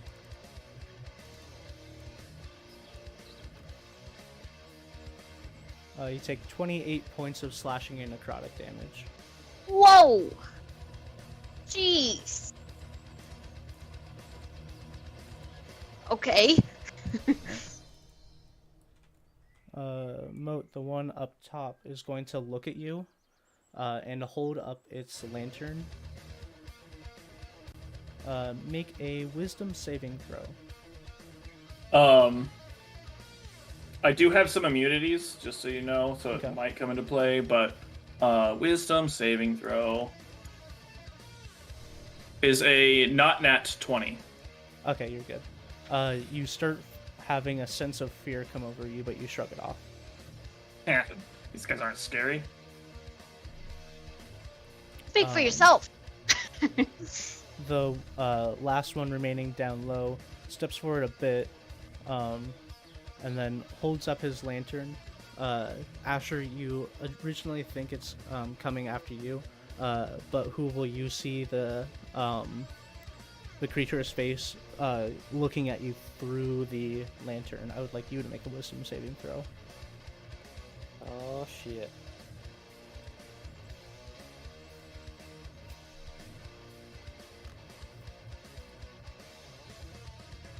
That's 14. 14. You have become frightened of this creature for 1 minute. You can make the save at the end of your turn. You are also paralyzed with fear. Oh shit.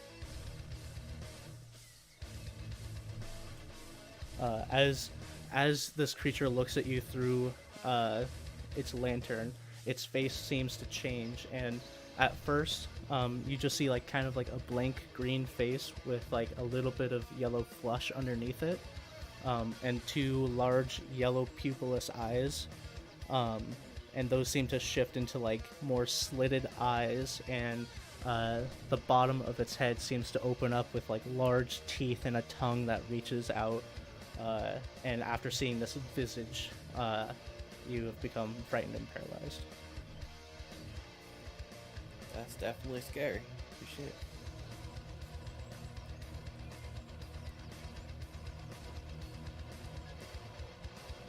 At the same moment, one comes in shit, from there's the another door and stabs you in the back.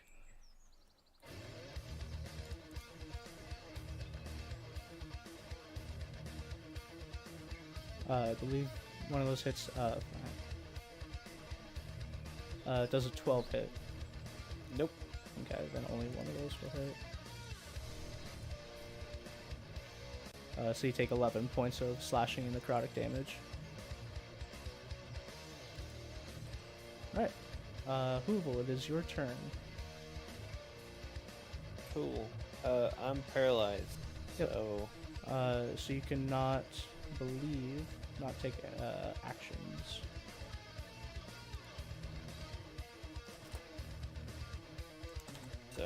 that's my turn. I'm gonna make a save. Yeah, let me double check the paralyzed rules.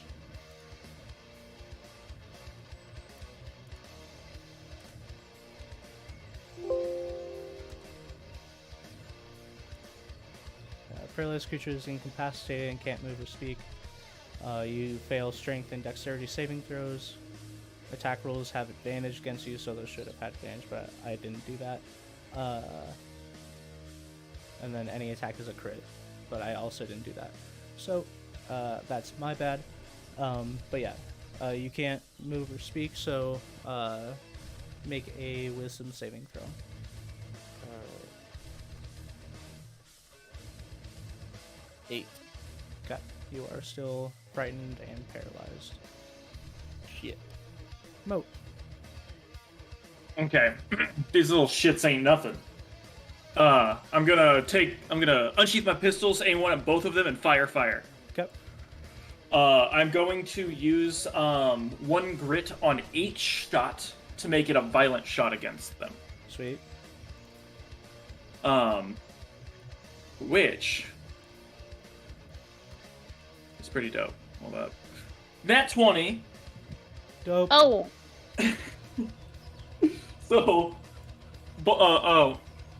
the other attack. So this is two separate attacks. One is a nat 20. The other is a 28. Does that hit? Yeah, that hits. Okay. So both of them get an extra dice, Okay. but one of them is a crit. So that means I get 4 dice.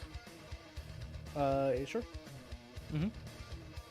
So, the one that's not a crit is going to be this plus 4. So it's 10 points of damage to the non-crit one. Which one were you attacking with non-crit? The one that, The guard side one or the non-guard side one? let's go, the one that aimed the lantern at me is the one I was shooting first, so that's the non-crit. Okay. Which was this one? Yes. And how much damage is that? 10 points of damage. Okay. And then the one to the right, so that guy, is going to be this. Oh, 35 points. Sweet.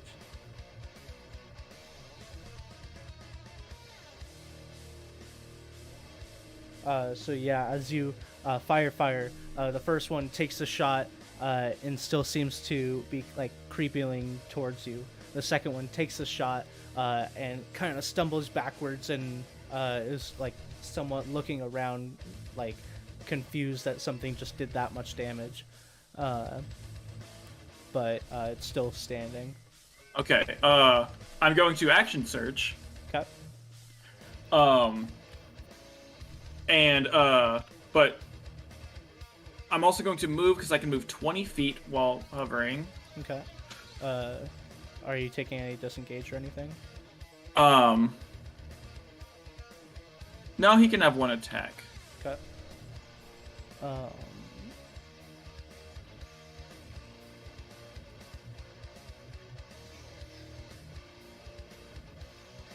Okay. Oh, because I got a nat 20, I do gain 1 grit back. Okay.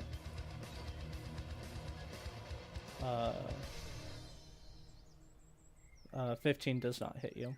No. Right. So the one that you were standing next to, take a swipe, but it misses. And then I'm going to fire again. Okay. I'm going to use 1 grit on this guy to do another violent shot. Okay.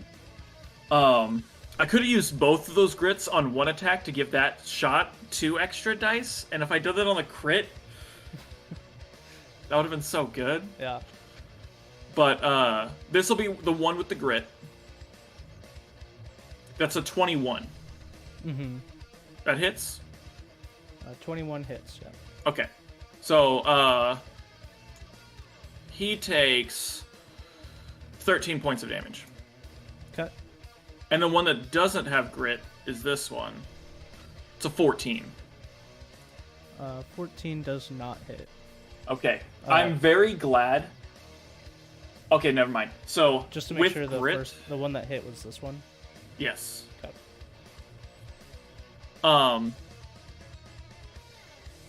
When I use my violent shot, it increases my misfire chance Yeah. by +2 per grit that I use. Oh, so if you rolled a 3 or less. If I rolled a 3 or less, I would have misfired. Yeah. So that's how that works. So now for my bonus action, I'm just going to second wind. I'll just do it now. Okay. Okay. That sucks. Oh, it's that +9. Yeah, that's pretty good, but still. It's the worst it could possibly be, though. Yeah. Okay, that is my turn. Okay. This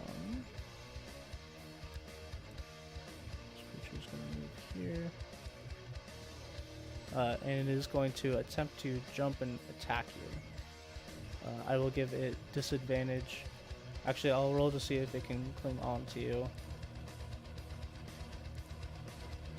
With disadvantage.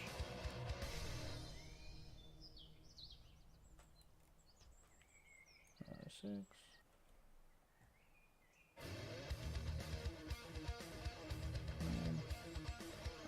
Roll a either athletics or acrobatics check. This creature is attempting to jump and get on top of you. 13. Okay, it misses. It falls. Do I get an attack of opportunity? Technically it didn't move, but sure. A jump is a move. A jump is a move, but it didn't move out of your distance because falling isn't a move. Okay, fair. That's fine. Okay. It still fell 15, so that's 3d6. I would have had to do a melee attack against him, which one of my pistols does have the bayonet. Mm-hmm. So it wouldn't have been super great anyway, but... Oh, that's a pretty good fucking fall damage. Yeah. Is it every 5 feet or 10 feet that it takes? In Pathfinder, it starts at 5. In D&D, it's every 10 feet. Oh, okay. Then I will take the first. 9 points. Yeah, 9.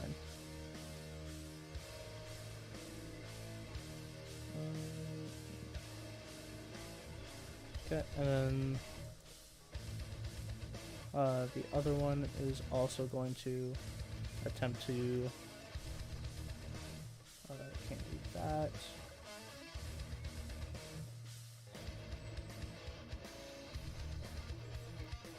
that. This time it's going to point at you with the knife. And it like hits the knife on the ground. And you start hearing a vibration, like a wisdom saving throw. Against whom? Against this dude. Okay. It's a DC 15. I'm going to Indomitable. Okay. I still failed. Okay.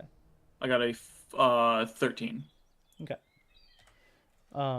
So it hits its knife against the ground. You start hearing like a ringing sound.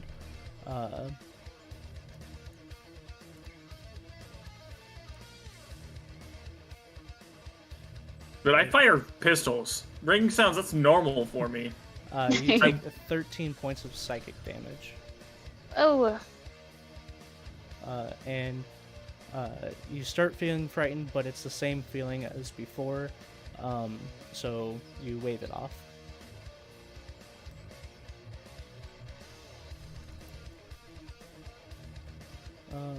Asher. Oh, jeez. I'm surrounded. This person who Wait, just Asher, fell. Asher. Don't forget, if you get hit, you can teleport away. Yeah. I didn't the first time.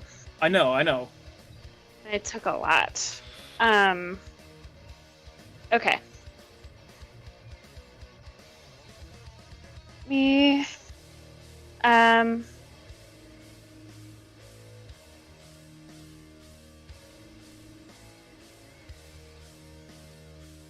Let me think.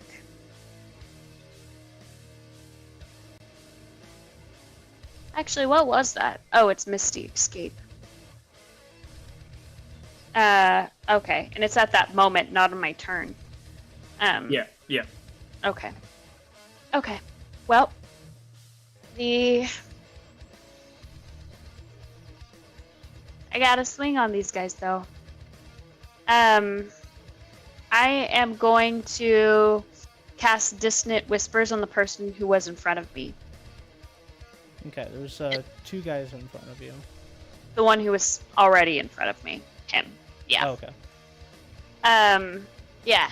In a sing-songy melody, I'm like, back the fuck up, you little shit. It's a wisdom saving throw, 15. Okay.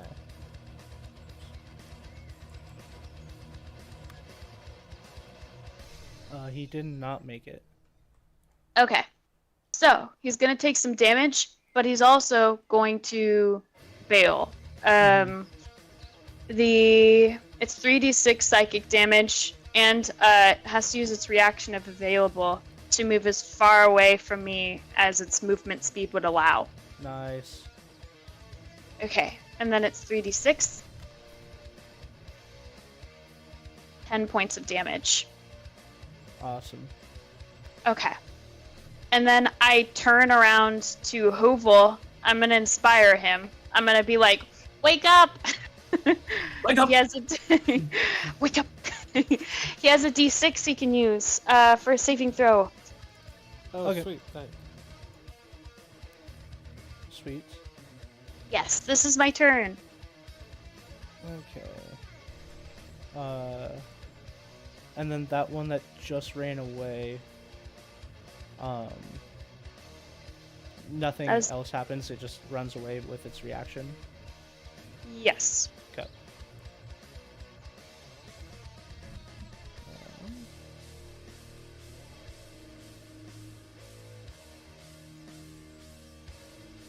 It is going to step out a bit, not all the way back,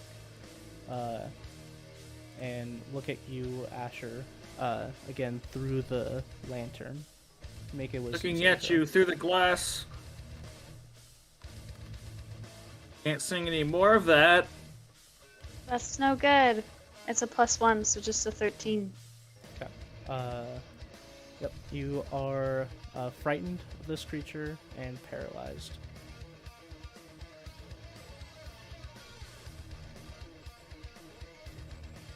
Okay. That wasn't his reaction, was it? Nope. It's like But getting hit? It's the start Okay. of his turn, so he gets his reaction back. Okay, okay.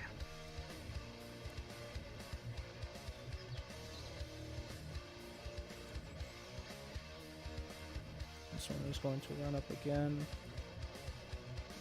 Or not again. This one runs up the first time. And is going to take 2 weapon attacks against you, Asher. With advantage because you are paralyzed. My AC is a 16. Okay, so that one succeeds. And then that one Would she succeeds. still be able to use Misty Escape? I'll say sure.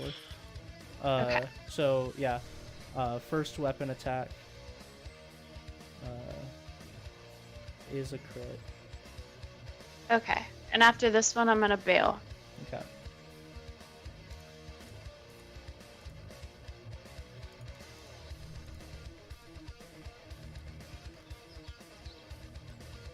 Uh, 23 points of slashing and necrotic damage. I'm down, actually. Okay. And then it takes its second attack and hits you, so you fail 1 death saving throw. Are we gonna get TPK'd by little brownies? I'm not. I very well. I may.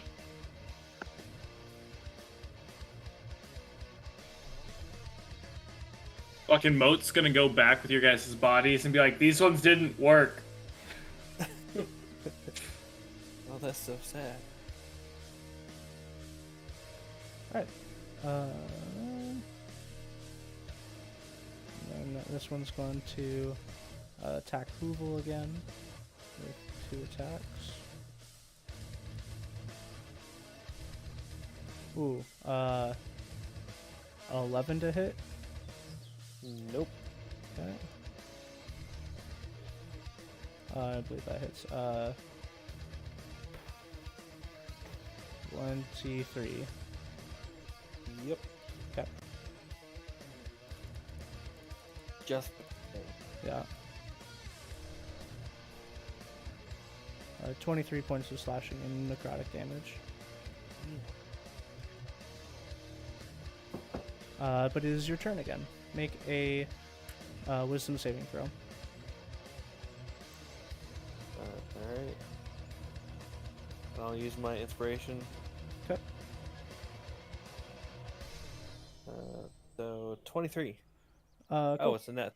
I'll say with a nat 20, you can still take your turn. Oh, sweet. I'm going to. Oh shit! I don't So actually you've have a been melee weapon. paralyzed with fear, watching as Asher goes down, and as Moat is floating above you, and something clicks in your mind and you shake it off. I'm going to immediately...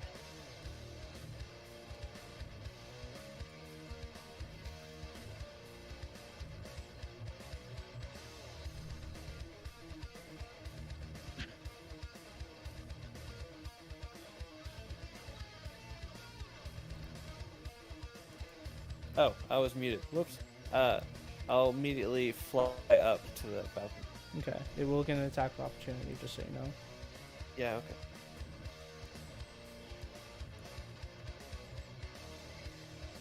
That is a 16 to hit. Yep, that hits. Okay. Take 10 points of slashing and necrotic. Alright, cool. Alright, so you're up top. Up top, you see one more of these guys that Moat's been targeting. Okie doke. That'll just be my turn. Alright. You're not gonna attack or do anything?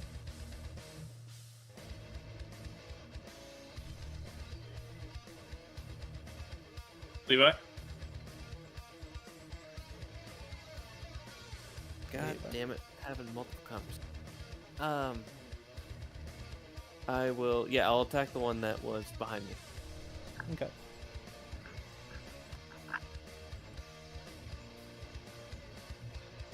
That is a...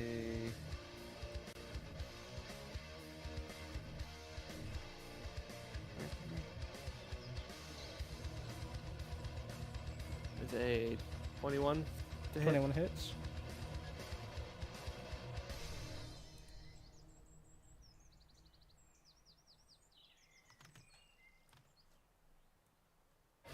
Seven points of damage. Okay.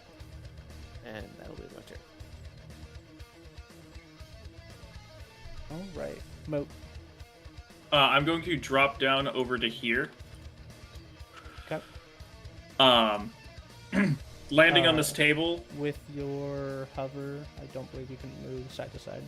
I can move side to side, Oh, you can. but I can only move by 20. Okay. If you cast levitate on somebody else, they can't move unless they okay. push off of walls, or if I move them. Okay. Sounds good. Or I could have just gone down this wall and pushed off of here. Mm-hmm. Either way. But I'm going to come down to here. I'm going to land. I'm going to take out my musket. And I'm going to piercing shot. Ooh. Okay. These two. And I'm also going to flip down my lens as I'm swapping down to activate my my lens. Okay. To give myself advantage on the shot. Okay.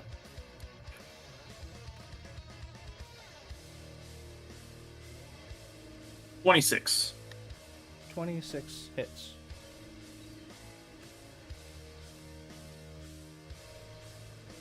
That's 14 points to the first guy. Okay. 17. 17 hits. That is 17 points to this guy. Okay, 17. And then how much to the first one? 14, I believe. 14. Oh, okay. Okay. So you shoot through the first one, and it goes like through his shoulder, out the other side. Reels back, and looks back towards the other one as the other one turns back around after just falling, right through like where a nose would be, shoots, and like explodes out the back of his head. That one is really dead. Nice. And then with my quick draw, I'm going to quickly bring the pistols back out. Okay. That could I don't know if this would be allowed as a bonus action. Could I try to intimidate one of them as a bonus action? Sure. Okay. After I do that and I swap back out, pistols pointed at him, I'm just gonna say run. Okay, roll an intimidation. I don't have. I'm not gonna use a grit, so I don't have the advantage. Okay. But that's a 25. Okay. He rolled a 1. Ah! So I will give him the frightened condition. And that was on this guy. Yeah.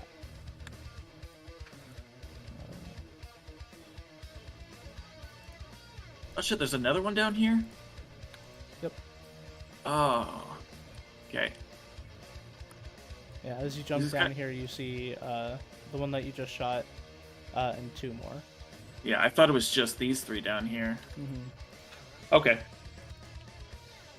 Okay. And then that was...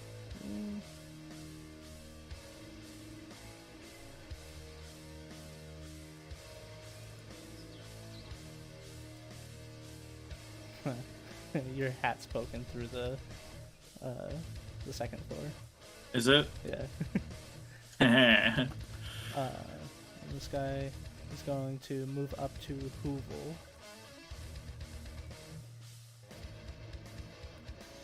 And stab at him twice. Oh shit. He rolled a 1 and a 2. Oh, So sweet. does a 9 hit? Nope. Okay. So this one comes running up, seemingly more angry after one of its companions died, and took 2 rapid swipes at you, but both of them miss.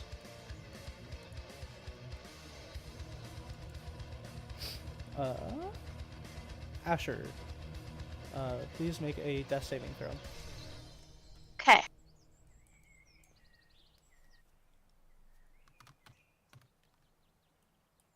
$18. That is 1 success, 1 fail. Got it. Alright.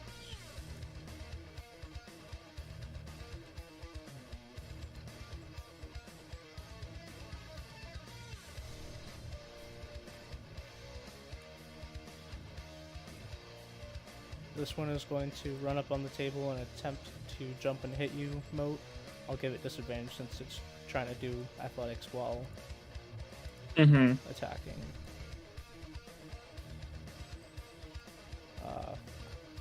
11 to hit. Negative. Okay. And then 17. 17 is my AC. Okay.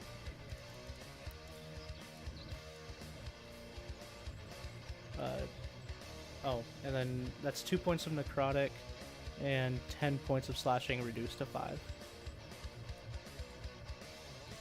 Okay. All right.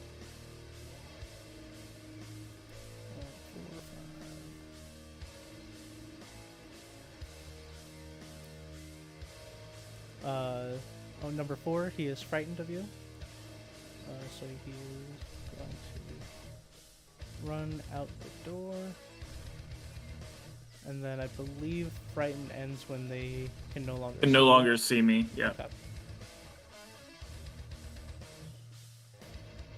Okay. So it runs out the door, and then you hear it, like, the pitter-patter stop just outside the door.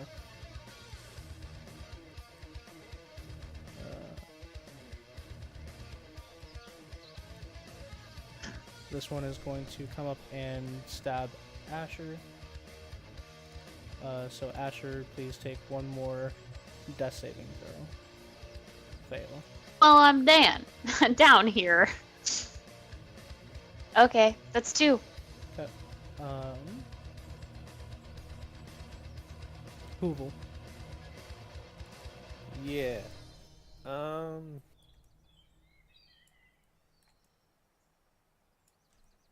Yeah, I have no choice. I'm gonna have to, like, swoop over here. What happened to the one that was up here? It's right here. Oh, I can't see it. Okay. It's on the bed. Okay. Oh, it could just not be. Yeah, so it is going to take an attack on Hoovel. Yep, Yeah, I just straight up can't see it. Weird. it's a natural 20. Shit. I go down. Why didn't you take the disengage as your bonus action? So 26 points of Oh, shit. slashing and necrotic. Oh yeah, no, I don't have. How much? Sorry. 26 points. Oh yeah, I go unconscious. Okay. You know you can do that, right, Hoovel? Nope, I didn't know that. You're a rogue. Well, yeah, but I don't really do like up close stuff. So I don't, Yeah, I never it's had true, to that's learn true. this shit. Okay. Moat. I'm gonna fire.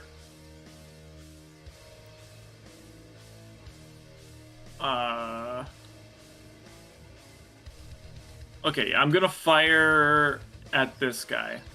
Okay. Nat 20. Sweet.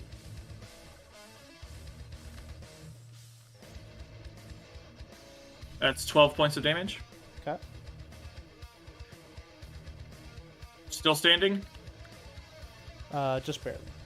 Okay. I'm going to allow that guy to get a strike at me Okay. as I fly over to Asher, and I'm gonna like stand over her. 14 doesn't hit. No. Okay. And then because I got a nat 20, I got a grit back. Sweet. I'm going to piercing shot between these two guys. All right, go for it. 26 on the first guy. All right. Yep, that hits. That is 24. Perfect roll. 24 points of damage. Yeah, that one explodes. And then the one on the back is 5 or 2. So 15. 15 misses. Okay, so I missed the guy in the back. Yeah, but the guy right in front of you explodes into red mist. I'm gonna look at this guy. I'm gonna be like, I said run. Okay, make another intimidation. Re-attempt. Damn it! That's only an 8. Okay, he'll roll insight. Is what I rolled last time. He just sticks this weird tongue out at me. Yeah. I tried. Yeah, he does like the blah blah blah. All right, that's my turn.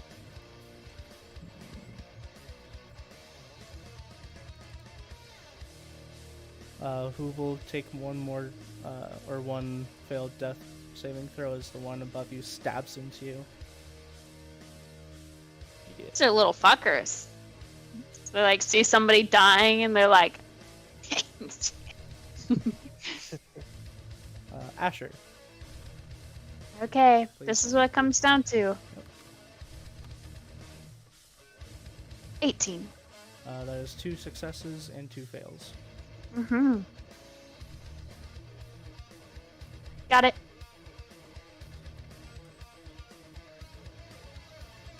This one is going to run forward and take 2 slashes at you, Moat. Okay.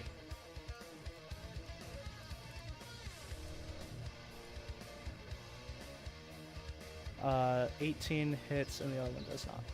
Yes. Dude, I'm still really healthy right now too. Yeah. I have 51 health left. 1 point Nice. of necrotic. 7 reduced to 3 slashing. Yeah, that slashing is really helping. That slashing resistance is huge here. Yeah. Okay.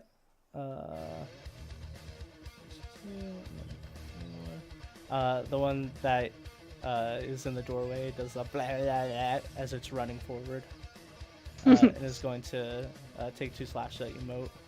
Yep.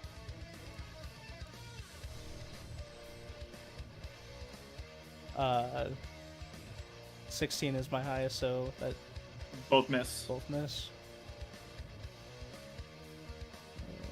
That was 4. Back to Hoovel. Please make a death saving throw. All right. So what do I do for death saving throws again? Just roll a d20. If it's 10 or higher, you succeed. If it's 9 or less, then you fail. Oof. So that is 2 failures. Yep. Alright. Asher. Okay. I'm Thank after you. Hoovel. Correct. Huh? Sorry. My bad. Moat. I'm gonna take my pistols, aim them at both sides, and fire. Okay. Disregard this. Okay. Good. One is a 20, one is a 13. Okay, 1 hits. The one that's gonna hit is gonna be the guy that came running back. Okay. I'm just gonna fuck with that guy now. That is 9 points of damage. Okay.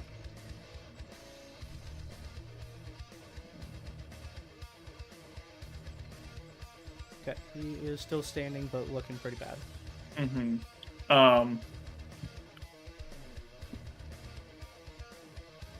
And a little bit more desperately, as I do that, I'm like, I said run! Okay. I'll have you roll with disadvantage. Since That's you fine. succeeded. It's gonna be 11. Okay. Natural 1. So, Yes! he will be frightened again, and on his turn, he will run.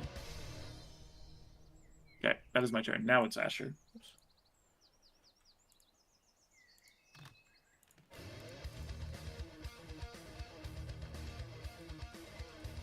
Asher, what would you like to say in your final moments of consciousness? Well, she's already unconscious. Yes, unconscious, but still in the living. As your eyes flutter open one last time, as your vision goes dark, what would you like to say? As you see Moat standing above you, pistols drawn, pointing at these things, firing left and right.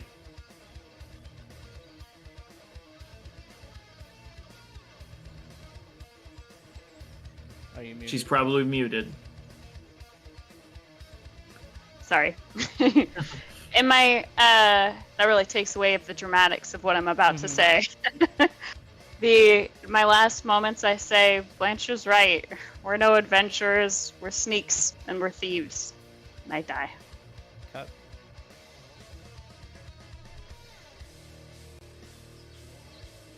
All right.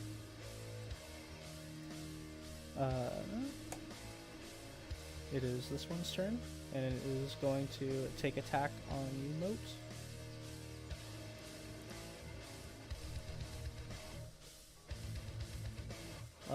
One of them hits.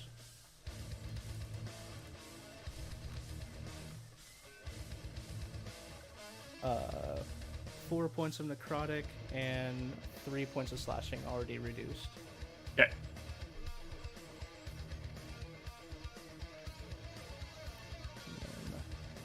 The other one that is frightened is going to run away. You get an attack of opportunity. Yes. That hits. Yep. 8 points of damage. Cut. You slash him across the back. 8 points of damage. He is looking real rough.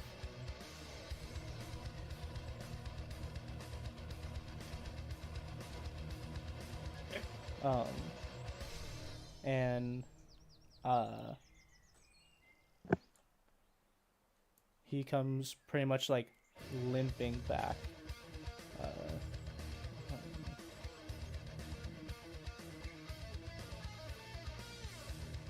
Right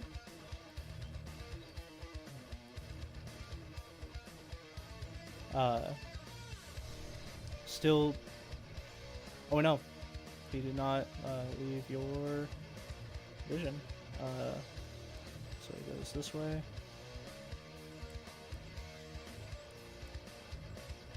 Gets to about at the top of the stairs. After Okay. he turns the corner, loses vision, and then turns on his heels to come back.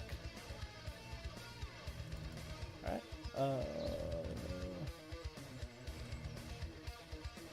Hoovel, please make another death saving throw. All right.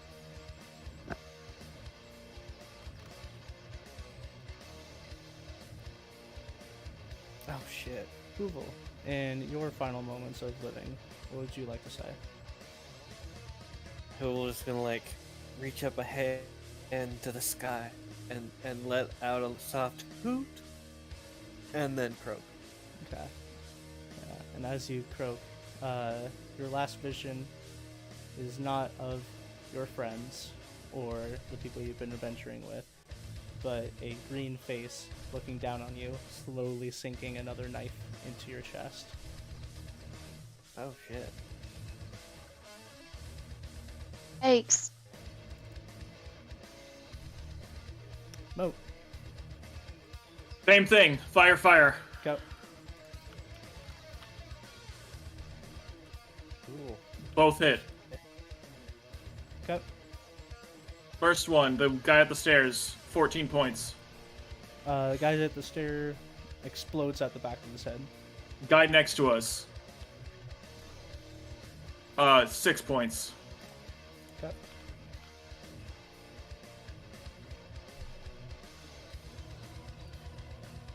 As I turn to the guy, the one that's right here, and I just say, "You're next." Cat. Roll an intimidation. 8.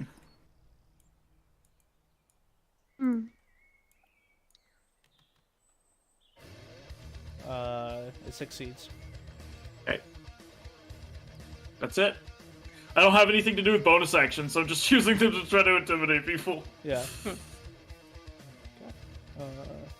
Just going to start moving.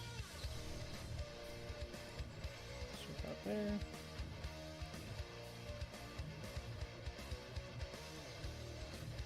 He is going to make 2. Nope, he is frightened.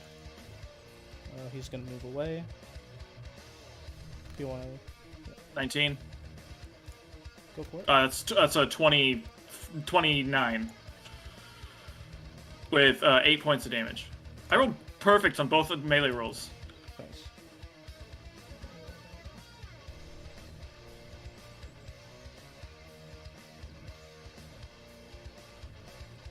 Oh! I gain grit back when I deal killing blows. Okay. Okay, so I've killed, like, I should have, like, 2 grit back. Yep. Okay. I'm reading through it, and I was like, is it just on 20s or killing blows? Mm-hmm. DM's discretion, you could say, no, that one's not worth it. Sure. You can get 2 grit back. Okay. Yeah.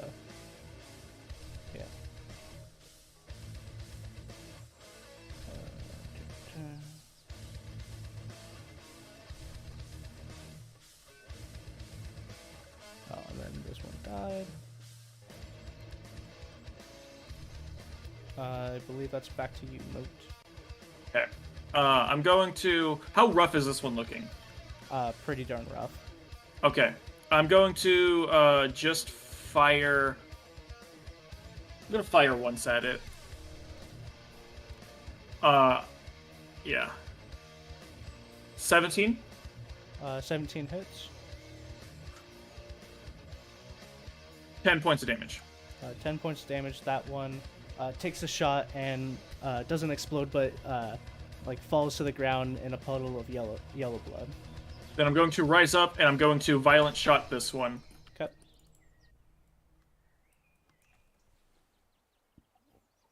Nice. Nice. Okay, violent shot adds a dice. 21 points. 21 points of damage. That one explodes across the stairs.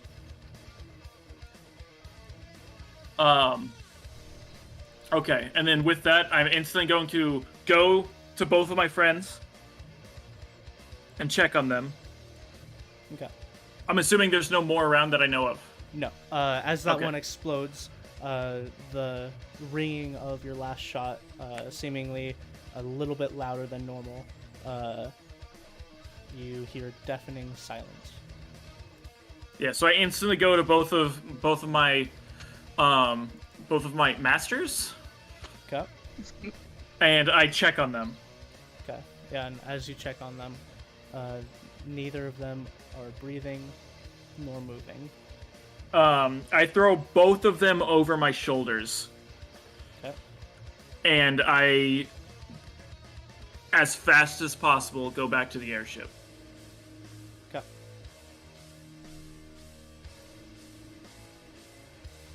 Alright. Not caring if I get any levels of exhaustion by pushing myself, I go as quickly as possible. Okay. So you go as quickly as possible. We're running through the woods, right? Yep. Every so often, I'm just gonna fire one pistol to possibly scare away any animals. Okay. Yeah, roll an intimidation check. I will use bullying shot Okay. to get advantage. That is a 18. Sweet. So yeah, running with 2 people over your shoulder, firing shots every now and then, you make your way through the forest. Night starting to descend. You reach the village just after sundown. As I reach the village, I continue my path directly to the airship. Okay. And let me...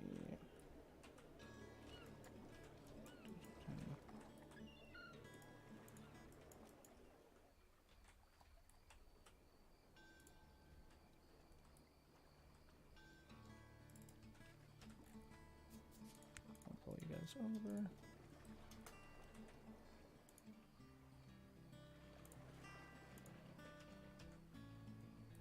Oh, you're flying, so it did the thing. God, I hate this. Right.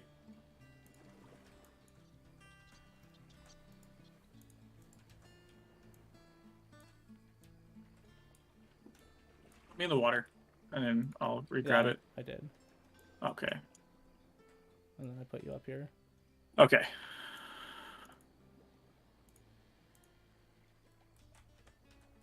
Okay. I drag them onto the airship, Mm-hmm.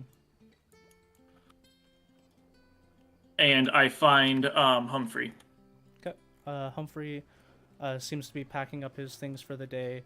As he sees you running up with 2 bodies, he is already there to meet you.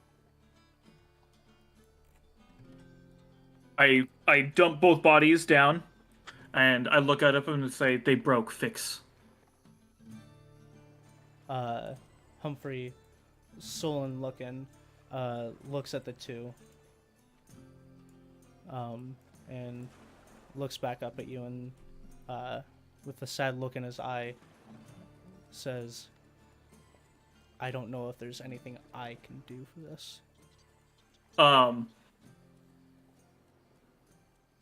I'm going to use my last grit Okay.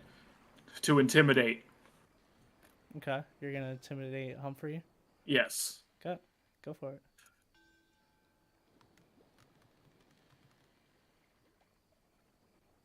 That is a 17, as I say, "I don't care. Fix them." Okay. So with that vision of, It's the only time that he has seen, like, Moat's anger. this is the first time you've shown emotion around him. Yes. As we have that vision of your 2 dead friends laying behind you, you say fix him, and he pretty much says he can't do anything. You get real close, pull him by the scruff of his beard, eyes glowing red, shadow over the face. You say fix them. And we'll end the session there. Whoa. Yikes. Oh shit. Thank you all for joining us for this session. Got a bit darker than I was thinking it was going to be, but we will see where we go from It's here. just trying to get us to move to Pathfinder. Yeah, look at that. You had to kill my pride and joy because you want to do Pathfinder. JK, I want to do Pathfinder.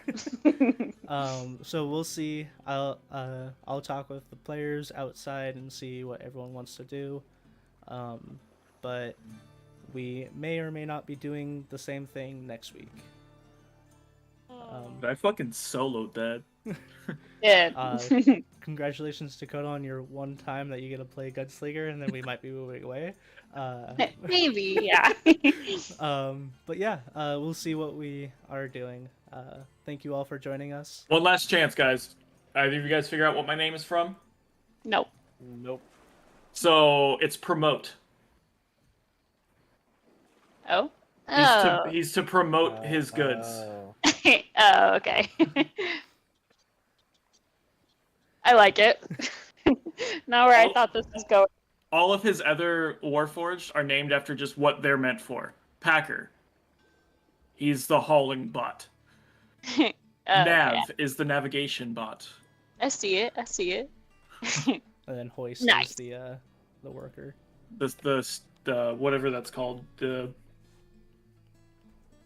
What is it called when they're just fucking manning the ship?